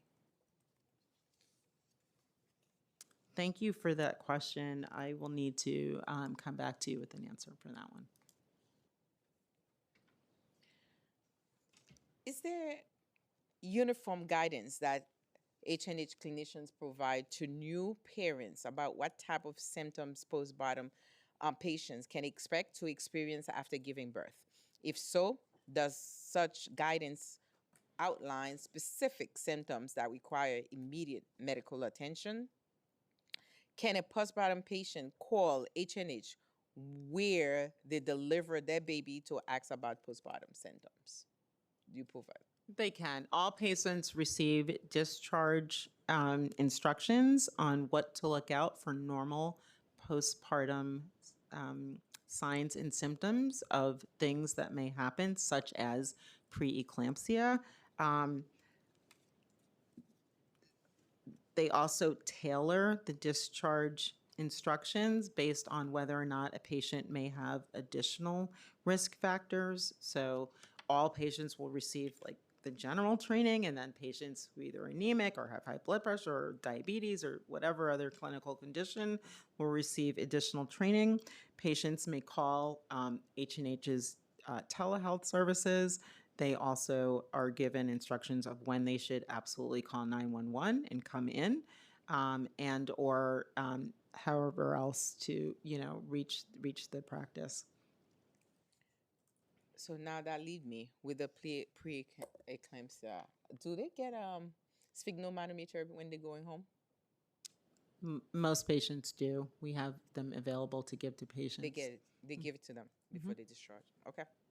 That was blood pressure? We try to get it to them in the prenatal period. We try to get it to them in the prenatal period, actually. Okay, get it. But yes, if they need it postpartum, we'll get it to them as well. Okay. How does H&H support a postpartum patient who needs to be evaluated for postpartum symptoms? Do facilities provide lactation pumps and allow children to visit during treatment? So I'm gonna make a joke to my colleagues because she had to run outside to do that. The whole world knows. So that's an open conversation, because we're not gonna hide anymore to not talking in the back, because now I love it, because women now come out in the clinic, they do what they have to do. So we're women. So all of our sites have facilities, have lactation rooms. All of our sites are baby friendly, which means that they've gone through a national certification for breastfeeding support.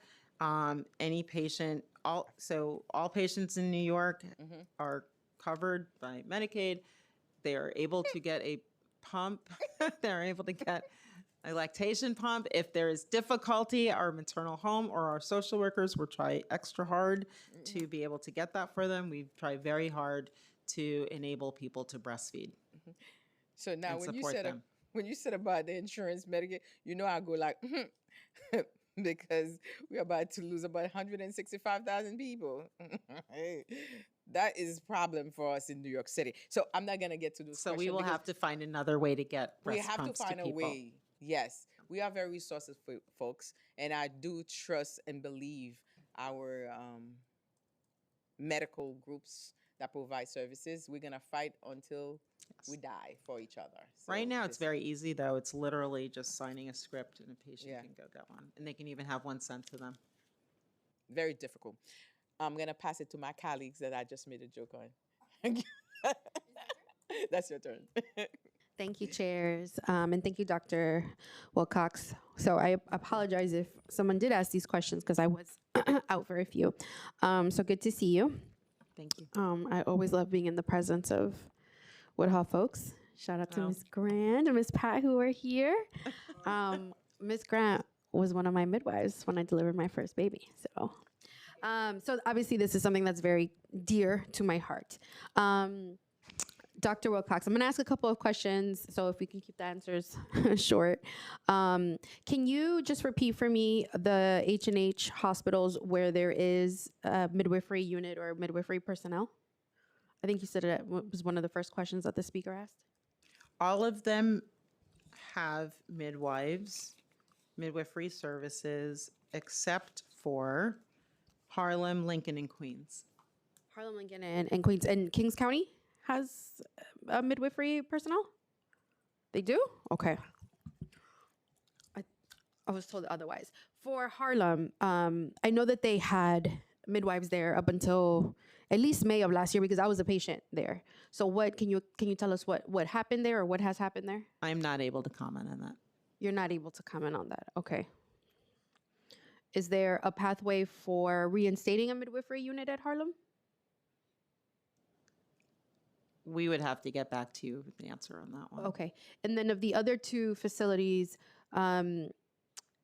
is there a pathway for midwifery personnel or units at those two hospitals as well?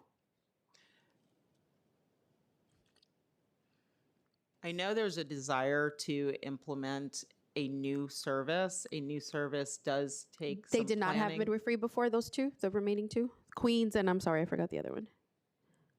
Lincoln. And Lincoln, they did not have no, okay, so sorry. So They you were would be saying, starting de novo. So in order to start a new service, it requires a business plan, and they would have to,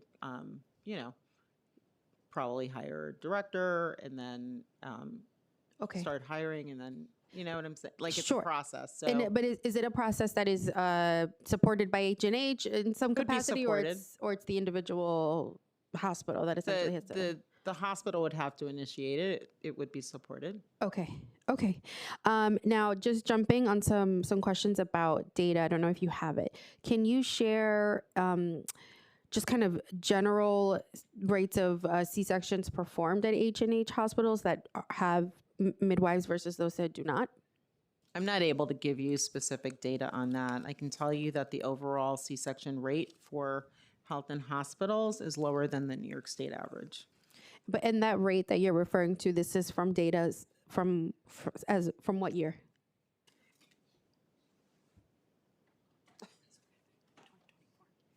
(2024). 2024. So you can't share the rate, but you can tell me it's less than the rest of New York City? I can't share the rate. Please give me 1 second. 32%. 32% as of 2024. Yeah. Okay. Thank you. That's the H&H rate. And then the citywide rate? What page is that? 9? Okay. Sorry about that. I just need to get to the right page. That's all right.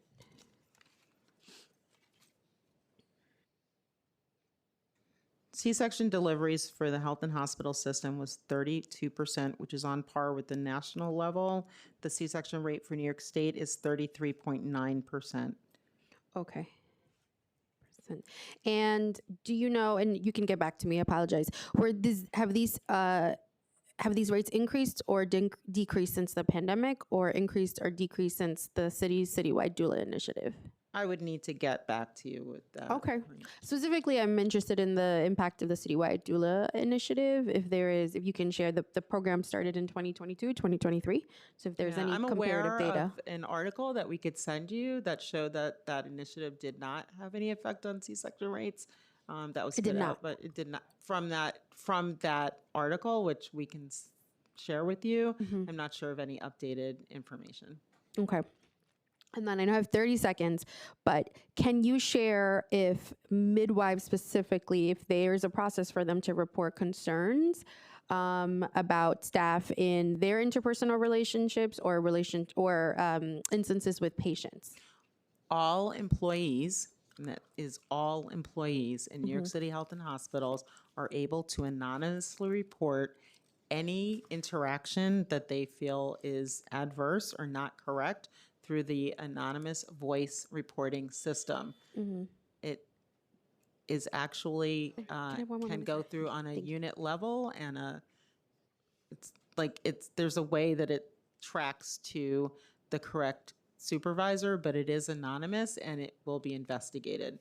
So and reports through that system have been encouraged, and there is a lot of reporting through that system, and it's handled, I think, through our risk management and quality management departments. Okay, and that system, and the chair's going to give me a few more seconds, so thank you. That process is the same process for a a staff member reporting treatment of a patient or treatment towards themselves of It a is, but superior? it's tracked differently. Like it's actually a very smart system. So depending on whether it's like a patient occurrence or a staff occurrence or even like a environmental issue, it will track it to the correct place to be addressed. What is the I guess what is the accountability piece? What is that timeline? I'm curious. I know that I think the speaker had asked before. I don't know if you were able to respond, but here at the council, if there's a complaint lodged about whoever, it is very quickly investigated. There's some portion of it that there's a transparency piece to it. I'm just curious, what can you share about what that process is like? So what's the accountability piece? As a manager, which I am, I get reports from Voice all the time. I get it on a daily basis if one is lodged. If it's something that would involve HR, I imagine that would have to go through an HR process, which I'm not privy to, and we could probably. And is there always a response, even if the response is we're investigating it? Is there always a response to each of those anonymous complaints that are reported? That's a good question. I know it goes to the managers. I guess the manager would then have to follow up with.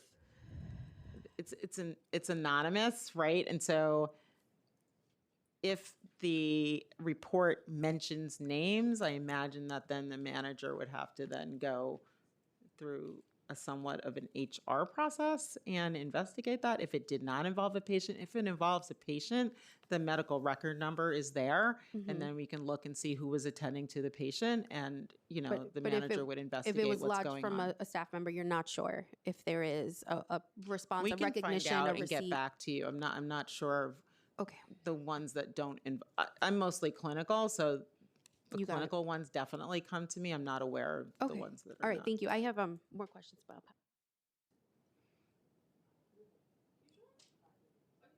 So sorry. Look at that. I know, my whole mom.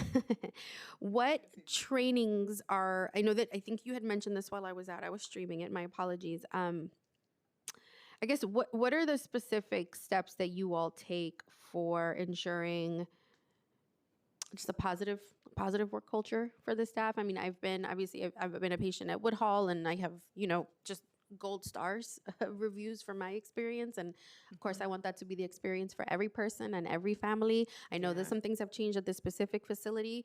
The reason I raise Harlem is again because I was a patient there also, and again I want that that experience to be the standard for everybody. So what can you share? And I know that you're specific to one facility, but what can you share about what do you all do for work culture, specifically integrating? Because I think it's tough, and I know it's tough, integrating this the midwifery practice in these units. I think Woodhall is a specific example of when it works super well. And in my experience working with midwives, throughout the city, sometimes that is not, or oftentimes, almost no times, is that the experience of midwives and across the other H&H hospitals. So what can you share? What specific examples can you share of what actions or steps are taken to replicate that, to ensure this positive work culture, to just ensure that there is positive work experience and integration, so that the patient, ultimately, that pregnant person, is benefiting from this comprehensive care? Thank you for asking that question. I hear a lot of different questions in your question. I will say that as a system, we recently launched an eye care initiative, both a pledge and also a training. And the eye care initiative is really centered not just on maternal child units or labor and birthing units. It's really hospital-wide to instill empathy and caring in all who work at New York City Health and Hospitals. Eye care stands for integrity, compassion, accountability, respect, and excellence. And every employee is expected to go through this training and also sign a pledge that we will identify the eye care values. And this is a new initiative, you said? It's fairly new. Okay. And it's been implemented in every H&H? Yes. Okay. And how often do they have to do this? So annually, thank you. Okay. Okay. I'll pass it back to the chairs. Thank you so much. Thank you, Thank Chair. you. Now we're gonna go a little bit again on mental health. If a pregnant patient present with existing mental health challenges before or during their pregnancy, what step do clinicians take to provide additional supports to the patient during the course of their pregnancy and postpartum periods? Um, do you have suggestions for other methods to improve the delivery of mental health care services to such patients? You know, the second part is yours. Thank you for Directly. asking that. I know, you see me nodding. So, uh, patients with pre-existing mental health services hopefully are receiving care. As a clinician, we would ensure that they are receiving that care, whether it's inside our health and hospitals walls or externally, and that they're still following up with their care provider. What we have found to work well and what we would like to, thank you. Through our maternal home, which you've heard me talk about several times today, we have made over 1,300 referrals to behavioral health services. So if patients do not have a regular behavioral health provider, that they can get the care that they need. What we have found works really well, and we would love to in the future replicate around is to actually have behavioral health services embedded in women's health. That's not always possible, whether it's due to physical constraints or other workforce-related constraints, but ideally, we found that that's a model that works really well. However, ensuring that patients are following up with their behavioral health provider while also receiving their prenatal care is a model that we follow. Have you find it difficult for patients going through pregnancy and seeing their mental health providers? Like I think it behavioral health, depends that we on call it? what the clinical scenario is. If it's something like depression, that's a little bit different than someone who's bipolar or schizophrenic or some of the other mental health conditions that we see. Okay. Many medications used to treat mental health conditions are not evaluated for side effect during pregnancy, leaving some clinicians unwilling to prescribe medication or deferring to another clinician, which effectively delays treatment to the patients. What training or support does H&H provide to clinicians to be educated and confident in treating pregnant patients? What policies does H&H have to ensure pregnant patients receive necessary medication? And I don't want to make a joke. You know, recently there was something, aceta, whatever. Let's go on. I just have to say it. Yeah, I'm not sure that there's hospital-specific training. Definitely, my professional organization, which is ACOG, certainly supports mental health treatment during pregnancy and certainly not stopping it.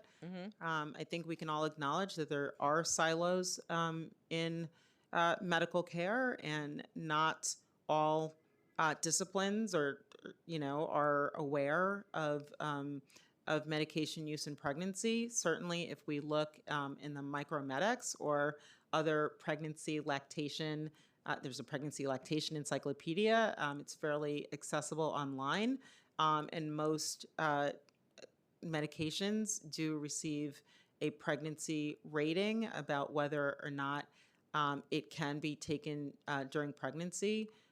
Generally, medications that are A, B, or C can be taken safely during pregnancy. Certainly D or below would not be recommended. And it certainly involves a conversation with the patient, obviously. And So I'm not aware of any specific training other than what we would receive during our medical training in terms of how to access that information. But certainly we can get guidance through our professional organizations.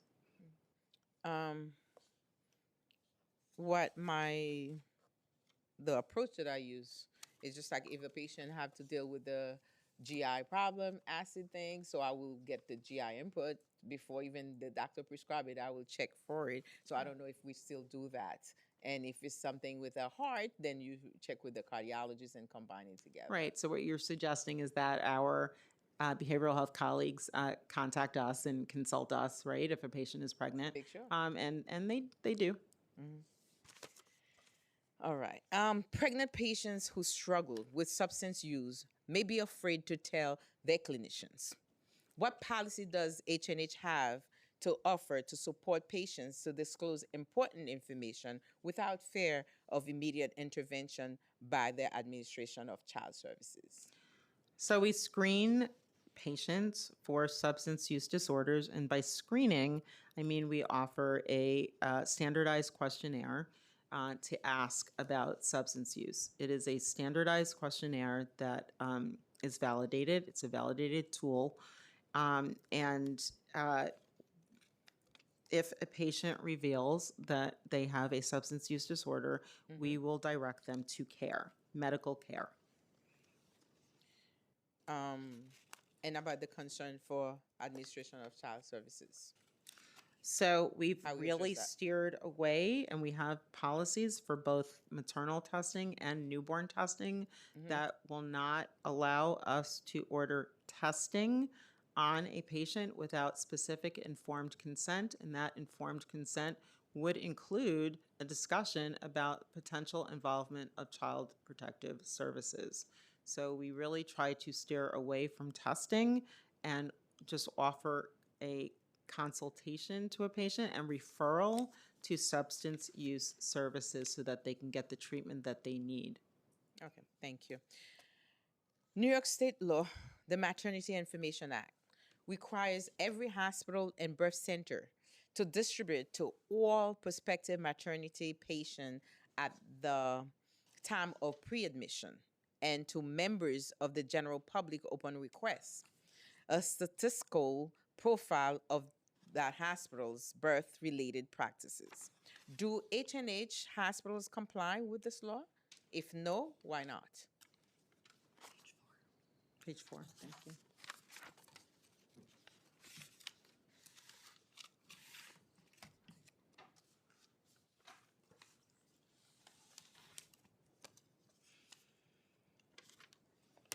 It's page.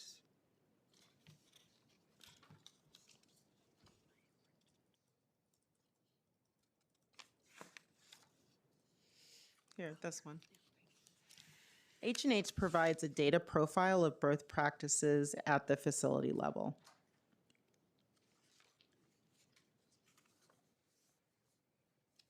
You comply. Okay.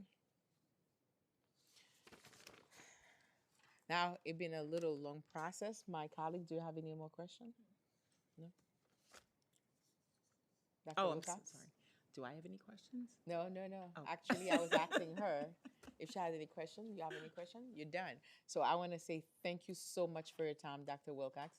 You're a good friend, and I thank you for coming. And you're not in the principal's office. Thank you, Chairwoman Narcisse. Thank you, Thank you. Chairwoman I Louise. appreciate Thank you all. Very Hope to much see you appreciate soon it. in the next conference. Thank you. All right. Bye. Thank you. Okay. I now open the floor to public testimony. Before we begin, I remind members of the public that this is a formal government proceeding and that decorum shall be observed at all times. As such, members of the public shall remain silent at all times. The witness table is reserved for people who wish to testify. No video recording or photography is allowed from the witness table. Further, members of the public may not present audio or video recording as testimony, but may submit transcripts to such recording to the Sergeant at Arms for inclusion in the hearing record. If you wish to speak at today's hearing, please fill out an appearance card with the Sergeant at Arms and wait for your name to be called. Once you have been recognized, you will have 2 minutes to speak on today's hearing oversight topics on improving maternal health in New York City. If you have a written statement or additional written testimony you wish to submit for the record, please provide a copy of that testimony to the Sergeant at Arms. You may also email written testimony to testimony@council.nyc.gov within 72 hours of this hearing. Audio and video recordings will not be accepted. When you hear your name, please come up to the witness panel for the first panel. The first panel is Patricia Luffman, Bruce McIntyre.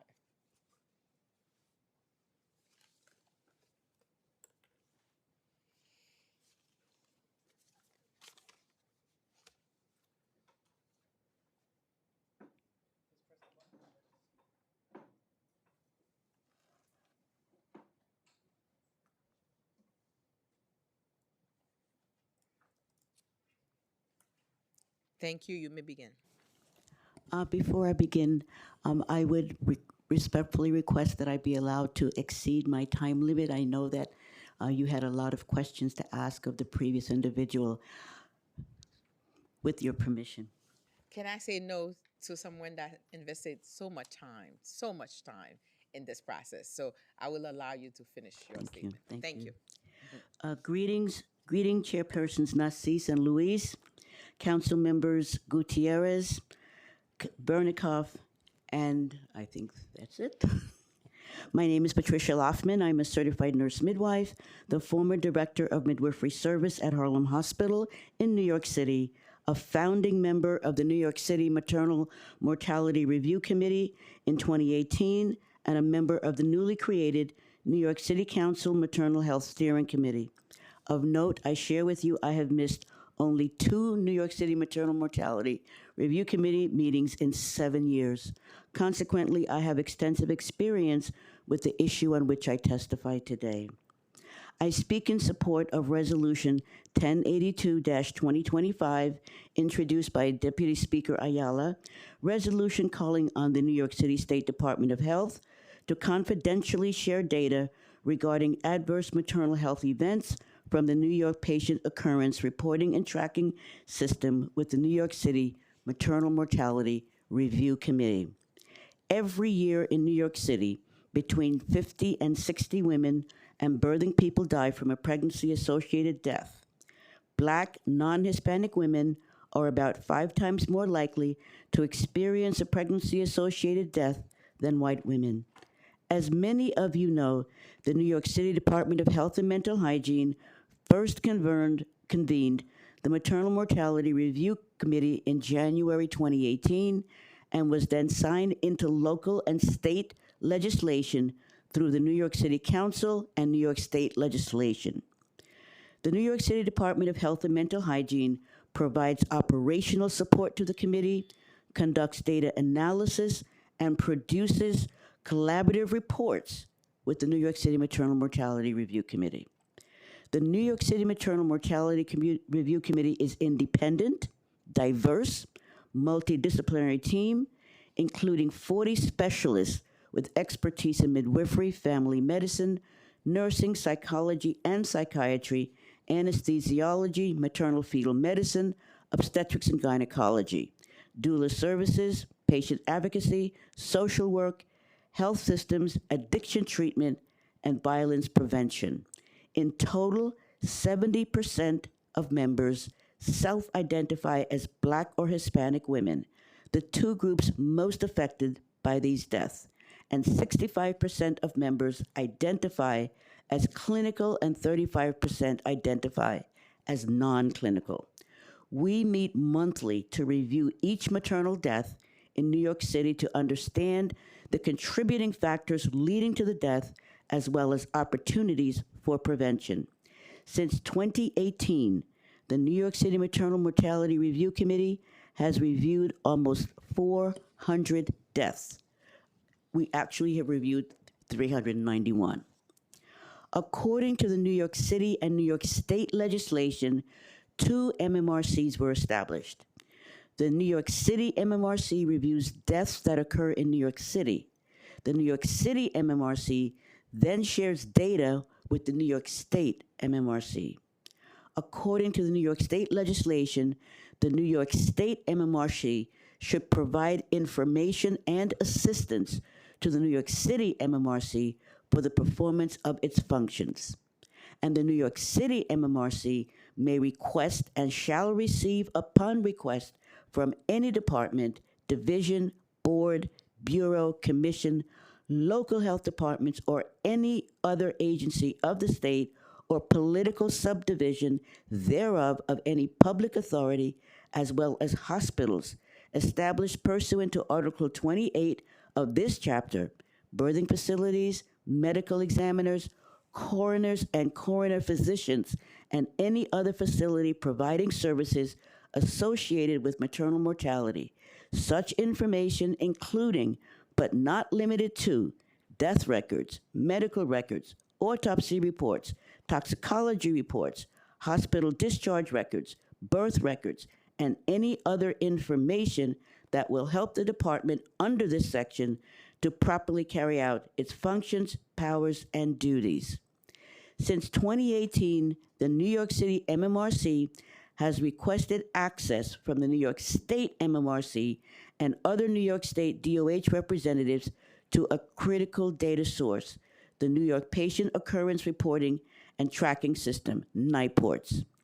NIPORTS is a statewide mandatory reporting system that collects information from hospitals and diagnostic and treatment centers about adverse events, including data on maternal deaths and serious injuries. NIPORTS requires hospitals to report adverse events that were not the result of the natural course of an illness and caused by an undesirable development in a patient's condition. Reporting must be done within 24 hours or 1 business day of becoming aware of the event and must include the date, nature, classification, and location of the event, as well as affected patients' medical record numbers.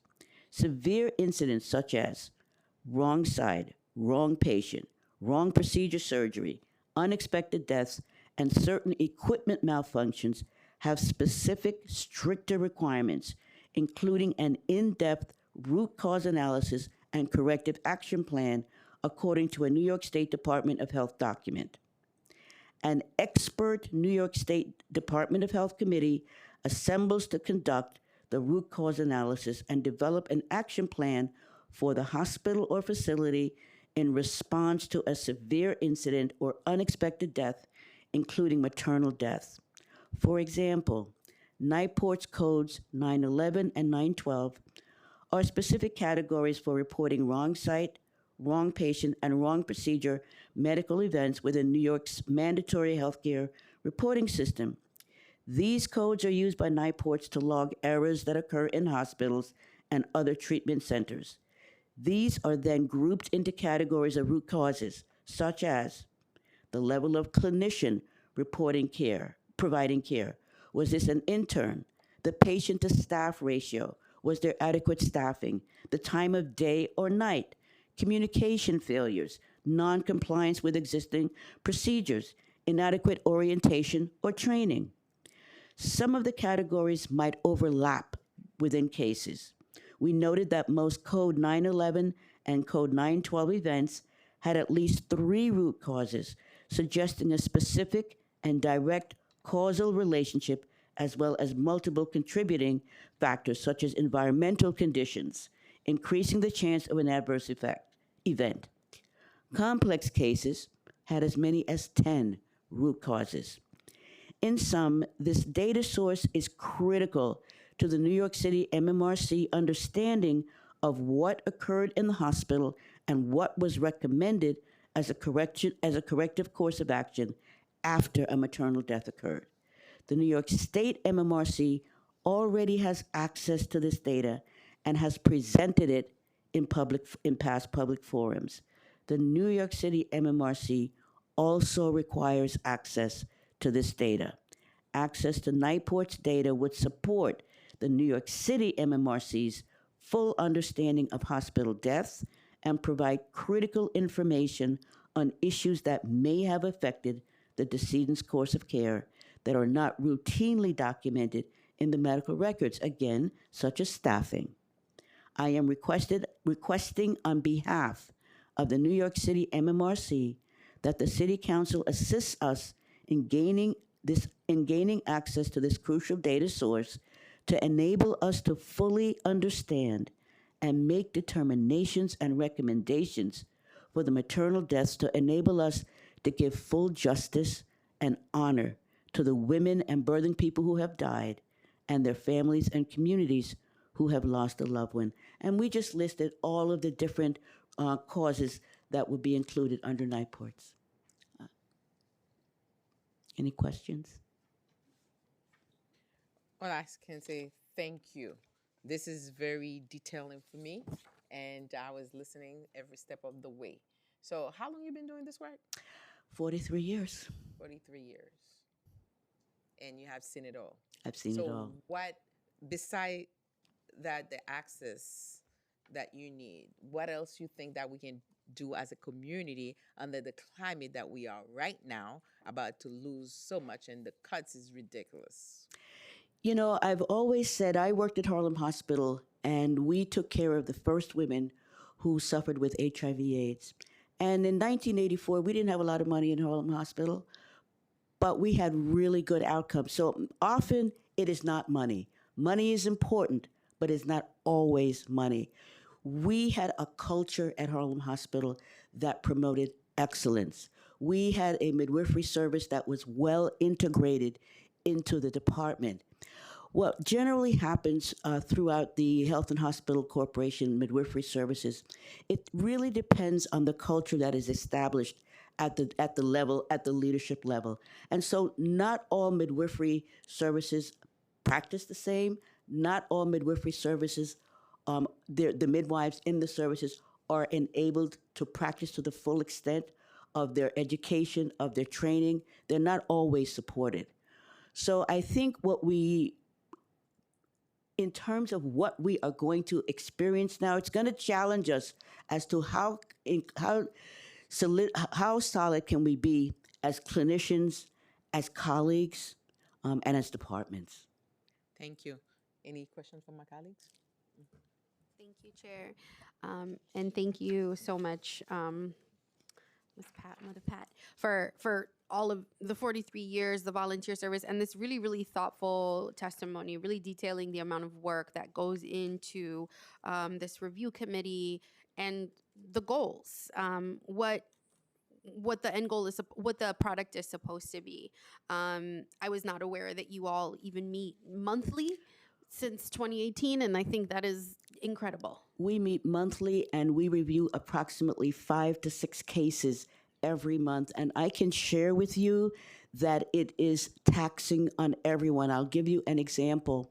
One case that we reviewed was a woman who was experiencing mental health illness. And she was on a subway platform.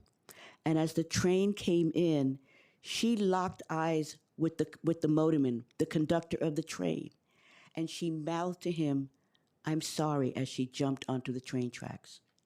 And so when we talk about the availability of mental health care, one of the recurring themes that we see in the cases that we review is, number one, the fact that most of these women experience mental health illness very, very early in their lives. It did not begin when they became pregnant. It began long before pregnancy, and then they became pregnancy. And then what?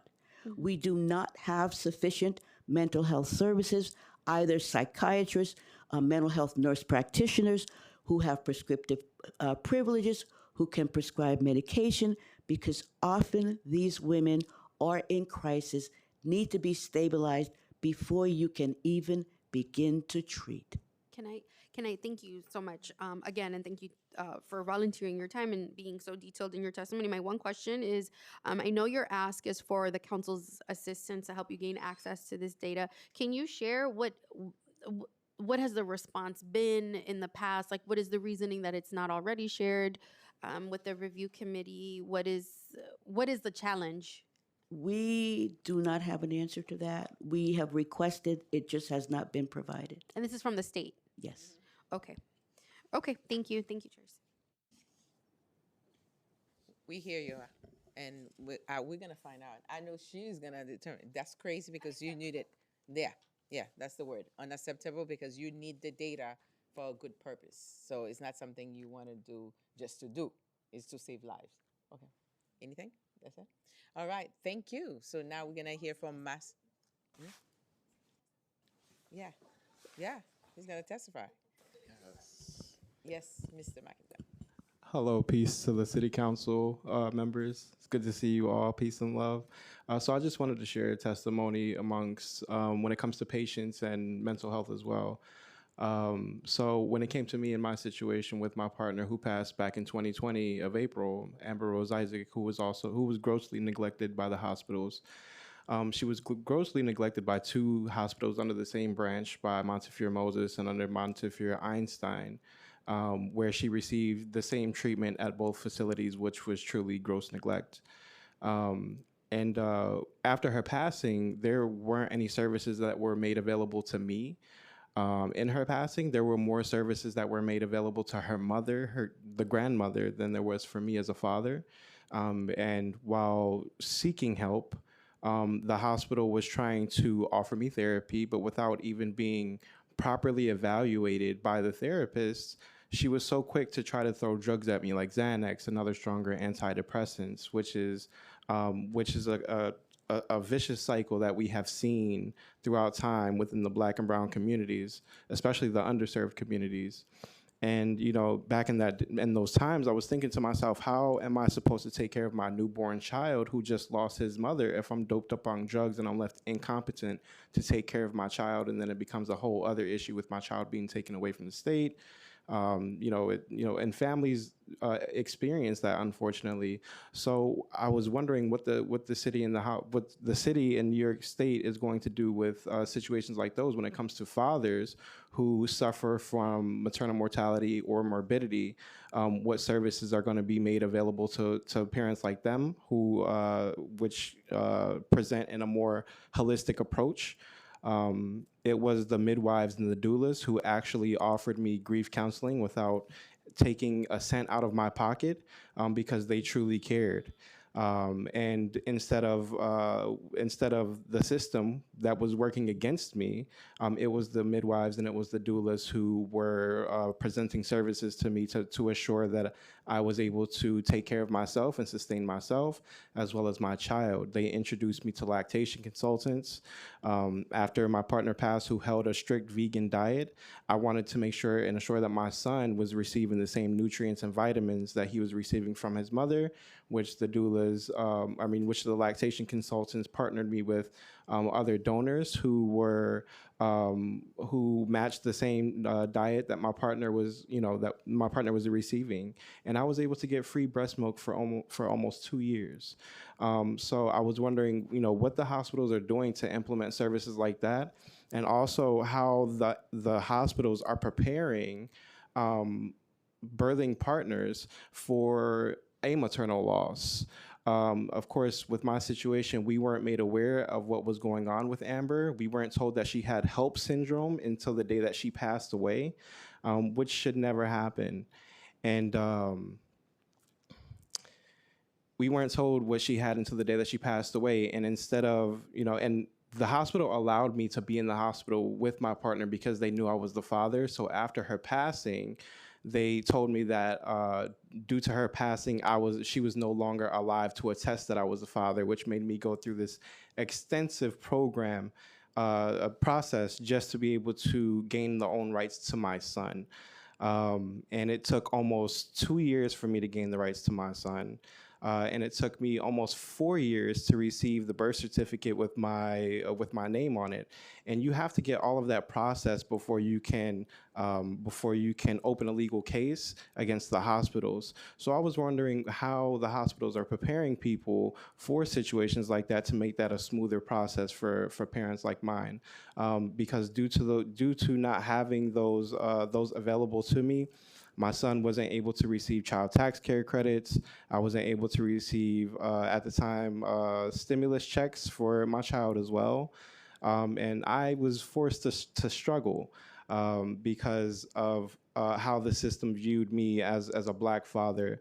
And, and instead of making that process a lot easier for me, which they should have, which should have been done, I was forced to take a very hard route with the force and pressure of the hospitals working against me. Even to this day, they're still refusing accountability for the loss of my partner. So I was wondering, what the hospitals are doing to present truth and reconciliation, and how that's being implemented in the hospitals. Amber's head surgeon that was grossly neglecting her, he was the one that performed the autopsy on Amber, which is a huge red flag. And the medical examiner never stamped off on the autopsy report as well.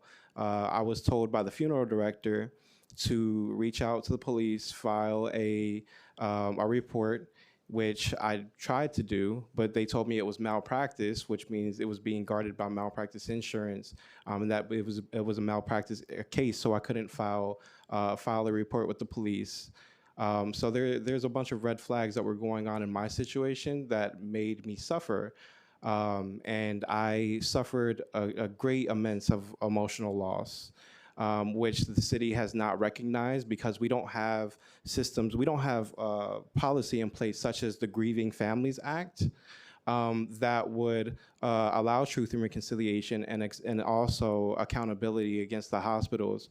My partner was supposed to graduate with her master's degree. She wanted to open up her own school, which she was cut short. She passed away the month after she was supposed to, or the month before she was supposed to graduate. But the city only recognizes her from the last job that she worked, and they do not recognize the potential earnings that she was also going to gain. Which also, put a huge strain on myself and my family. So I believe that with the support of the council in passing and helping with the Grieving Families Act and supporting the Grieving Families Act, we can create a safety net for families like mine so they don't have to suffer. I have to say by saying my apologies for all the struggle you have to go through. Thank And you. yes, there's a culture where male was not most of the time not part of the conversation, but there's a lot of legal things that we talk about which I will not answer because I'm not a lawyer, I'm a nurse. I don't have that background for me to actually talk about those legal aspect of it. But as far as the policies that we can put in place, that we will work with you. We'll try to do our very best because I appreciate your advocacy because what you're doing actually prevent a next person from getting. You take your pen and you put it into advocacy, which is just that's why I love New Yorkers because when things happen, we don't just sit on it. We try to do our very best to prevent from somebody else from learning the hard way, just like we had to learn. Like my grandmother said, if you got hit or or your foot got caught into a pothole, why would you let somebody else go into the same pothole and hurt themselves if you care? So you showing that you care. So I thank you, and Dr. Wilcox still sitting here listening to you. So I'm sure we'll be in a collaboration to do our very best. And since you're talking about a single dad, it's not that easy. A single mom is not easy. Yes, so a single dad, definitely. I know is very difficult, quite difficult. Definitely. So my apology, and then we'll do our very best to, put something in place. Thank you. Thank you, co-chair. Just to echo some of what she shared, Bruce, you never said any of this. Every time I saw you, you never shared this. I know. So there's a lot of legal aspects to this, and I would love to talk to you after the hearing to see what resources we could provide to you. Besides the bill, which we will fight and advocate for, it sounds like you need some additional restitution in regards to what happened to you over time. And I'm very sorry that you went through all of those obstacles while going through everything that you was going through. So I would love to talk to you after this to see what additional resources and support we could provide to you. Of course. Thank you. Thank you. Like we said, we can see you, we hear you, and thank you for sharing. And my colleagues, Jennifer, anything? No. Thank you. Okay. Of course. Thank you. Thank you.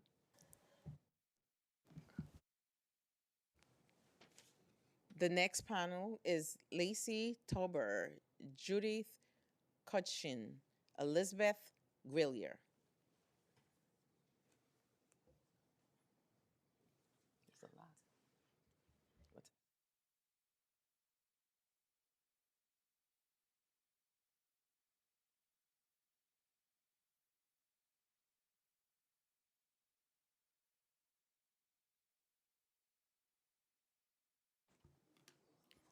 Hi, everyone. May begin. Thank you. Thanks. It's really hard to follow that, so I just wanted to say thank you to the two previous speakers for their advocacy. And I also want to thank you all for holding this hearing today and calling attention to this issue. I don't think it's a coincidence that we've got 3 female council members from Brooklyn at the dais right now, especially because 4 out of the 5 community districts with the highest rates of pregnancy associated death are in Brooklyn. And that is why the borough president, who I'm here to represent today, has made this such a high priority for his work. And great. And, we want to thank the speaker for really always being a leader on this. Our own maternal health task force, which, as Dr. Wilcox mentioned, she's a part of, as well as some other folks in this room. And also Tamisha, who's our maternal health policy analyst, who's here. So I'm going to summarize our testimony for time. And I don't think I can add anything about how critical the NIPORTS data is. So just wanted to say, it's smart for the council to put forward these resolutions calling for this data to be audited and readily available. And ultimately, the purpose of collecting this data is to inform choices about funding and programming that aim to improve outcomes. We already know that the majority of pregnancy-associated deaths are preventable. And the borough president really hopes to continue to partner with the council on a number of solutions, including investing in public hospitals, including investment in fair wages and adequate staffing so people don't feel they need to leave the borough for access to quality care. Investing in midwifery care. Maternity care provided by midwives has been associated with improved birth outcomes, fewer C-sections, lower preterm birth rates, lower episiotomy rates, higher breastfeeding rates. However, Woodhull is the only Brooklyn public hospital, as you heard, that has really centered midwives in obstetric care. And the last one is expanding the perinatal mental health workforce. Just quickly, this year, the BP Reynosa was proud to announce a partnership with Brooklyn College to design and implement an advanced certificate in perinatal mental health, and just wants to keep working with the council on this and other initiatives. Thank you so much. Hello, everyone. My name is Dr. Judith Cutchin. I am the first vice president of the New York State Nurses Association. I have worked at Woodhull Hospital for over 34 years, where we provide high-quality healthcare coverage for all New Yorkers with regard to their background and legal status or their ability to pay. As the frontline healthcare workers, we strongly support immediate action to address racial and economic inequities to care. We are especially outraged by the persistence of unacceptably high maternal mortality and morbidity rates for poorer mothers and for women of color. We all know the statistics about maternal health in New York across the U.S., so I don't need to go into detail. But we think it's unacceptable that the U.S. maternal mortality rate is more than 3 times that of similar developed countries. And while New York State has made some progress, total rates of maternal mortality and morbidity remains high.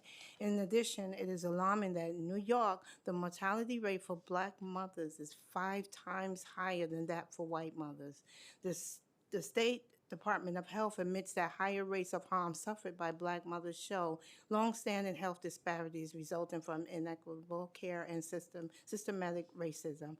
The DOH also recognizes that racial disparities in access and quality of care are a public health emergency. As nurses, we know that maternal deaths and harms are almost entirely preventable with proper staffing, culturally sensitive care, training, and funding.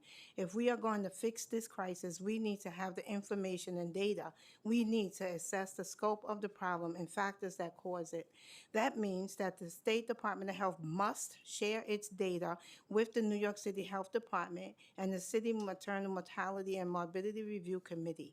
The state must also make sure that the data we are getting is accurate, timely, detailed enough for us to begin to get this crisis under control. For these reasons, we urge the City Council to pass resolutions 1082, 1085, 1086, and 1087. Thank you for holding this hearing to address this and giving me the time to speak. Thank you. Thank you. Next. Good afternoon, chairs and members of the committees on hospitals and women and gender equity. My name is E.B. Grelier, and I'm the Government Affairs Operations Specialist at VNS Health, New York's largest nonprofit home and community-based healthcare organization. Thank you for the opportunity to testify today and holding this hearing on maternal health. VNS Health helps New Yorkers live, age, and heal at home and in their communities. Through our Bronx Nurse Family Partnership, we support low-income, first-time mothers from early pregnancy through their child's second birthday. This work is partially supported by the City Council's discretionary funds, and we're greatly appreciative to the Council for that. While nurse home visiting is one of the most effective ways to improve maternal health, it works best alongside system-level measures that strengthen the continuum of care. Transparent data collection and coordination, like the Council has talked about today, as well as my fellow panelists, are essential to ensuring that our mothers receive the care they need. We want to especially highlight resolutions 1085 and 1086. Through our Nurse Family Partnership Program, we've served more than 7,600 families in the Bronx since 2006, and that's 7,600 mothers that our nurses have worked extremely closely with. They know that adverse health effects for mothers happen both before the pregnancy and after the pregnancy, both before birth and after birth. Resolution 1085 takes those realities into account and makes sure that adverse maternal health effects and issues are taken into consideration. As a home health agency, VNS Health has also seen firsthand how new occurrence codes can improve how health issues are tracked and addressed. We appreciate Resolution 1086's use of existing technology to establish new occurrence codes and better identify and track adverse maternal outcomes. We know that these resolutions may add additional administrative responsibilities, but all four proposed resolutions represent sound public health practice that we absolutely support. We thank the Council for its ongoing leadership and investment in maternal health, including our Nurse Family Partnership work. Thank you for the opportunity to provide testimony today. Thank you. I would like to disclose, for disclosure, that I work for Visiting Nurse Services and I work for H&H Elmhurst Hospital Emergency Room. So I just have to let it be. so I'm not favoring it, but I want to say thank you for being here. Thank you. Thank you. Bye.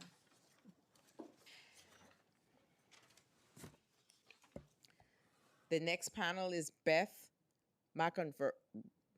McGovern, Mia Ragnar, and Sarah Mum. And if I butcher your name, you can kind of clarify it for me. That's all right. It's McGovern.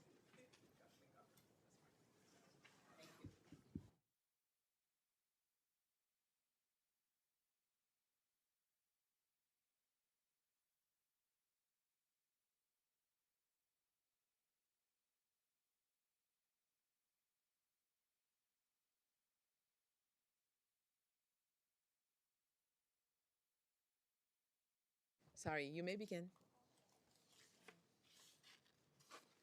Good afternoon. You have it on. It's on? Okay. Good afternoon, Chairs Narcisse and Lewis and members of the committee. My name is Beth McGovern, and I serve as the Associate Vice President. I serve as the Associate Vice President for Quality and Clinical Initiatives at the Greater New York Hospital Association. I'm a registered nurse, and I have a doctorate in nursing practice and a certification in patient obstetrics. And I thank you for the opportunity to testify here today on maternal health. Greater New York Hospital represents all hospitals in New York City, both public and not-for-profit, as well as many more throughout New York, New Jersey, Connecticut, and Rhode Island. We're proud to serve on Speaker Adams' Maternal Health Steering Committee with partners across the city and state. We've all heard today the statistics. I don't need to repeat them, but we agree they're not acceptable. Black women die at a rate of 5.3 times higher than white women in New York City during and after pregnancy, and these disparities persist regardless of income, education, insurance. showing that they stem from systemic inequities. Hospitals provide most of the perinatal care in the state, especially for Medicaid and uninsured patients, and we know that one of the major issues in the care of this population is addressing social determinants of health. Approximately 80.3 birthing people experience at least one social and emotional stressor before, during, and after pregnancy. Many health challenges are tied to housing, food insecurity, transportation, and childcare. Greater New York Hospital Association supports the state's social care networks under the 1115 Medicaid waiver to connect hospitals with community-based organizations to assist in mitigating these factors.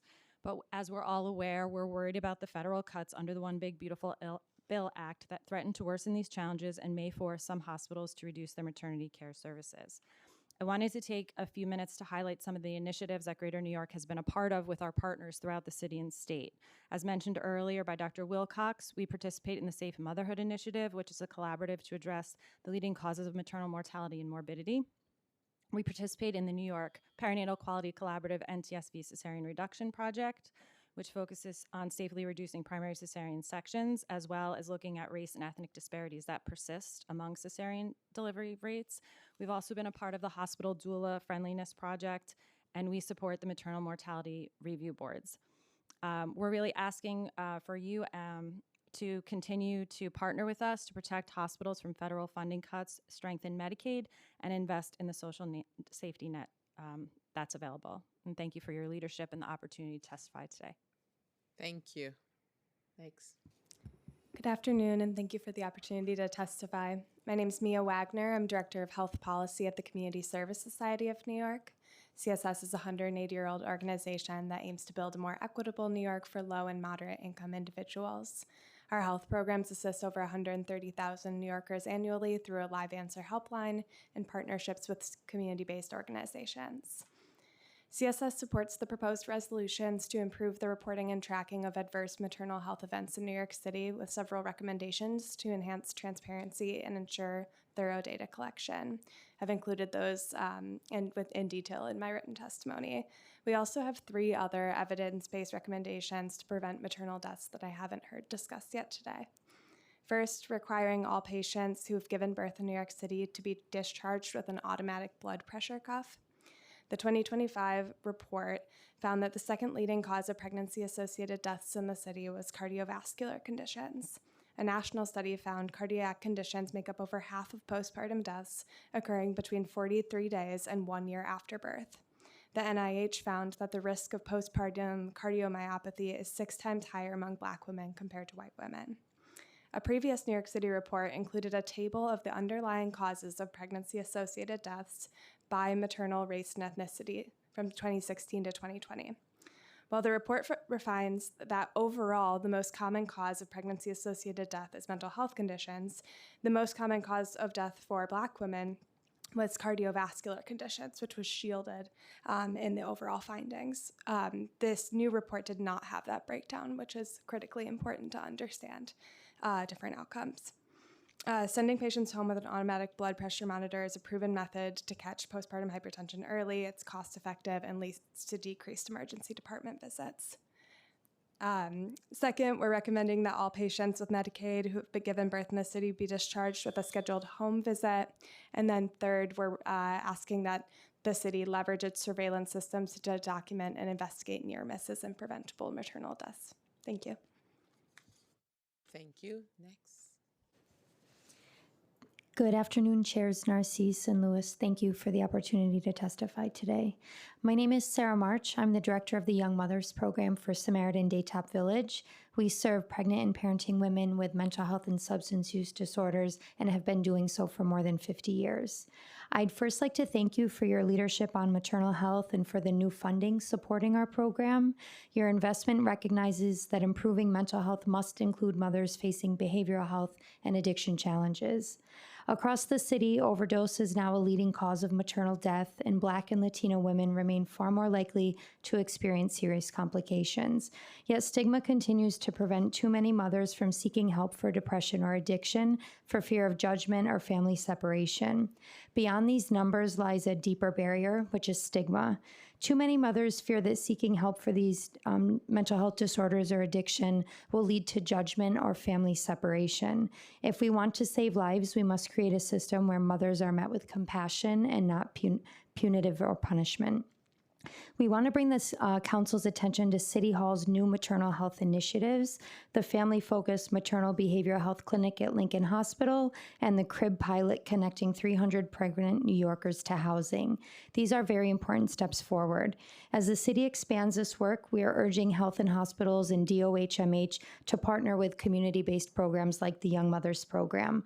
We bring decades of experience, culturally responsive care, and lived experience that can strengthen clinical systems and ensure that no mother falls through the cracks.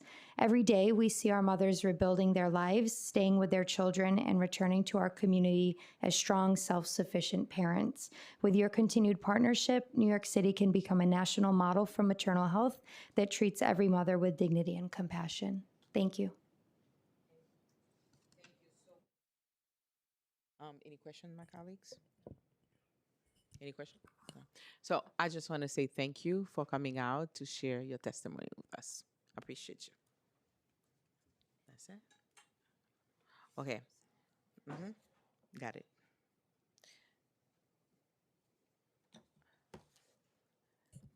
Thank you to all of you who came here to share your thoughts and experiences today. If there is anyone in the chamber who wishes to speak but has not yet had the opportunity to do so, please raise your hand and fill out an appearance card with the Sergeant at Arms at the back of the room. Anyone else? I guess none. Seeing no hands in this chamber, we will now shift to the Zoom testimony. When your name is called, please wait until a member of our team unmute you and the Sergeant at Arms indicate that you may begin. We'll start with Tori Newman Campbell. Starting time. Good afternoon. Can you all hear me? Yes. Good afternoon. Can you hear me? Okay. Yes, we can. Thank you. Thank you. Good afternoon, members of the council. My name is Tori Newman Campbell, and I am testifying on behalf of 1199 SEIU. 1199 SEIU would like to thank the City Council Committees on Hospitals and Women and Gender Equity for holding this hearing on this extremely important issue of maternal health in the city. Many of the people who went before me have already highlighted many of the issues around maternal mortality and morbidity, particularly for women of color. So I will just summarize my testimony for the sake of time. As a union representing many women of color working in healthcare, this issue is twofold for 1199. The vast majority of our members are women of color, so many have or will experience the joy of childbirth along with the fear of knowing that they are at greater risk of complications. From issues of access to affordable prenatal and perinatal care, discriminatory and racist maternal care practices, and limited support for postpartum mental health, we must do more to ensure the experience of giving birth is positive and safe for all demographics. As healthcare workers, they face the daily struggle of providing care to low income New Yorkers in settings that often struggle to recruit and retain needed staff and struggle to keep the doors open. With the increasing divestment from healthcare, such as the $1 trillion the federal government just stripped from Medicaid funding, workers are consistently being tasked to do more with less. We appreciate the city and state's commitment to this issue. So sorry. We appreciate the city and state's commitment to this issue and acknowledge the emphasis on increasing access to programs that provide at home care, such as midwives and doulas during childbirth.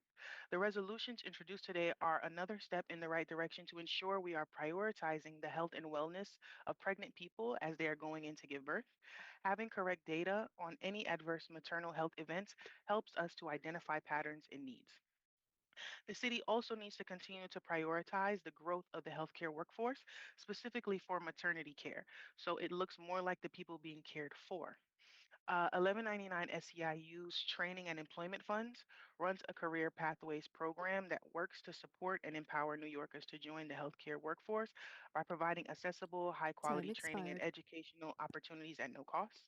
This program is made possible from collaboration at the state, federal, and city level. And programs like this will help continue to strengthen the healthcare workforce. I'd like to thank you guys for your attention to this issue and for allowing me to testify here today. And thank you for your time. The next is Iman Ramari Duster. Starting time. Hi, thank you so much. My name is Iman Romawi Doster. I was invited to this hearing and I wasn't sure if I was even going to be able to make it, so I also submitted my testimony. I heard a lot of great information during this hearing, but I didn't hear enough information about accessibility and the trainings for medical providers to support more people with disabilities with chronic illnesses.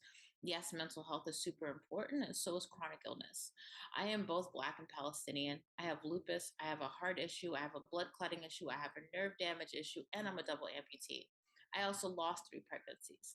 And my second pregnancy caused me to become a double amputee 13 years ago. And the doctors at Bellevue didn't listen to me at the time, which caused the blood clots to turn my feet black. My third pregnancy was caught at 6 weeks, which caused my doctors, my heart doctors, and my rheumatologist to suggest that I get a DNC rather than continuing my pregnancy because of my heart. It was incredibly traumatic for me. And they said that if I stayed pregnant, neither me or my baby would survive. The gynecologist that I saw after my procedure was incredibly nasty and insensitive towards me, and he had no care for me whatsoever. This was at New York Presbyterian. I lost my legs at Bellevue. Nothing was reported, and I was actually blamed for my treatment. Not only do these trainings need to require more cultural sensitivity, but it also needs to include disability sensitivity. There are over 116,000 parents who have given birth in New York City with disabilities, and we're not getting any of that support. This also needs to be done in an intersectional way. And if there are language access needs, that also needs to include ASL. Since I have active lupus and I've had it in my body for the last 26 years, I've gone through a number of issues with doctors in all these hospitals. And I've seen the hospitals in Queens as well, which have also been awful. It's amazing that MOPD isn't here. And it's amazing that we're not speaking about this in a more intersectional, holistic way, because yes, I am Black, I am Palestinian, I am also physically disabled, and I also have a chronic illness. And unfortunately, I won't ever be able to give birth because of my issues that I've had before. So I'm hoping that we're considered next time for this hearing, but also considered for the hospitals, since we are here and we do give birth and we are parents. So thank you so much. You are so right. I'm sitting here. I'm embarrassed to not having touched that. And I promise you, the next time we have to think thoroughly and not leaving anyone out. You matter, and everyone else in our world matters. So we have to pay attention to have question in addressing the disability. Especially, I know about lupus for firsthand because I have my colleagues that always talk about her struggle with lupus and any kind of disabilities. So if you find that we did not address it enough or we kind of like fly over it, that's my apology. So thank you for your testimony and thank you for your time. And advocates like you make the difference in New York City. So thank you again. The next is Alex Stein. Starting time.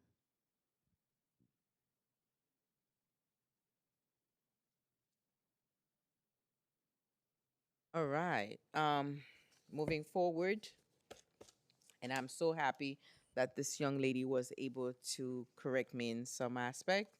And moving forward, we'll look into it. If you are currently on Zoom and wish to speak, but have not yet had the opportunity to do so, please use the raise hand function and our staff will unmute you. None? Seeing no hands, I would like to note that everyone can submit written testimony to testimony@council.nyc.gov within 72 hours of this hearing. To conclude, I am grateful to be part of a council that has taken action to address the maternal health crisis in the city. And I look forward to contributing to that work in the future. And all of you, I hope, just like this young lady stood up and told us, I would like to thank everyone who has taken time to testify today. Thank to healthcare professionals who take care of our fellow New Yorkers. And thank to all the staff, and especially my Ria Ogazarara, that helping me so much, and all my staff, and of course, for preparing this hearing for us. I want to say everyone that, including, I know Josh is not here, but thank you, Josh. And now I'm going to turn it over to my colleague if she has any additional closing that she wants to. I just want to thank you, co-chair, for partnering on this hearing today. It definitely provided us with a lot of information on what different folks are going through, and I know it's something that we can tackle with our colleagues. I want to thank everybody that came out to testify today, whether digital or in person, and we look forward to continuing to work with you. Thank you to my co-chair, Farah Lewis, for being awesome as women equity is very important to us. And thank you to Madam Speaker that left. She's very passionate about this. And of course, we've been pushing forward with mental health, any kind of disabilities. And most importantly, I want to say thank you to Sergeant at Arms that keep it flowing. So to that, anyone else? Then I will close.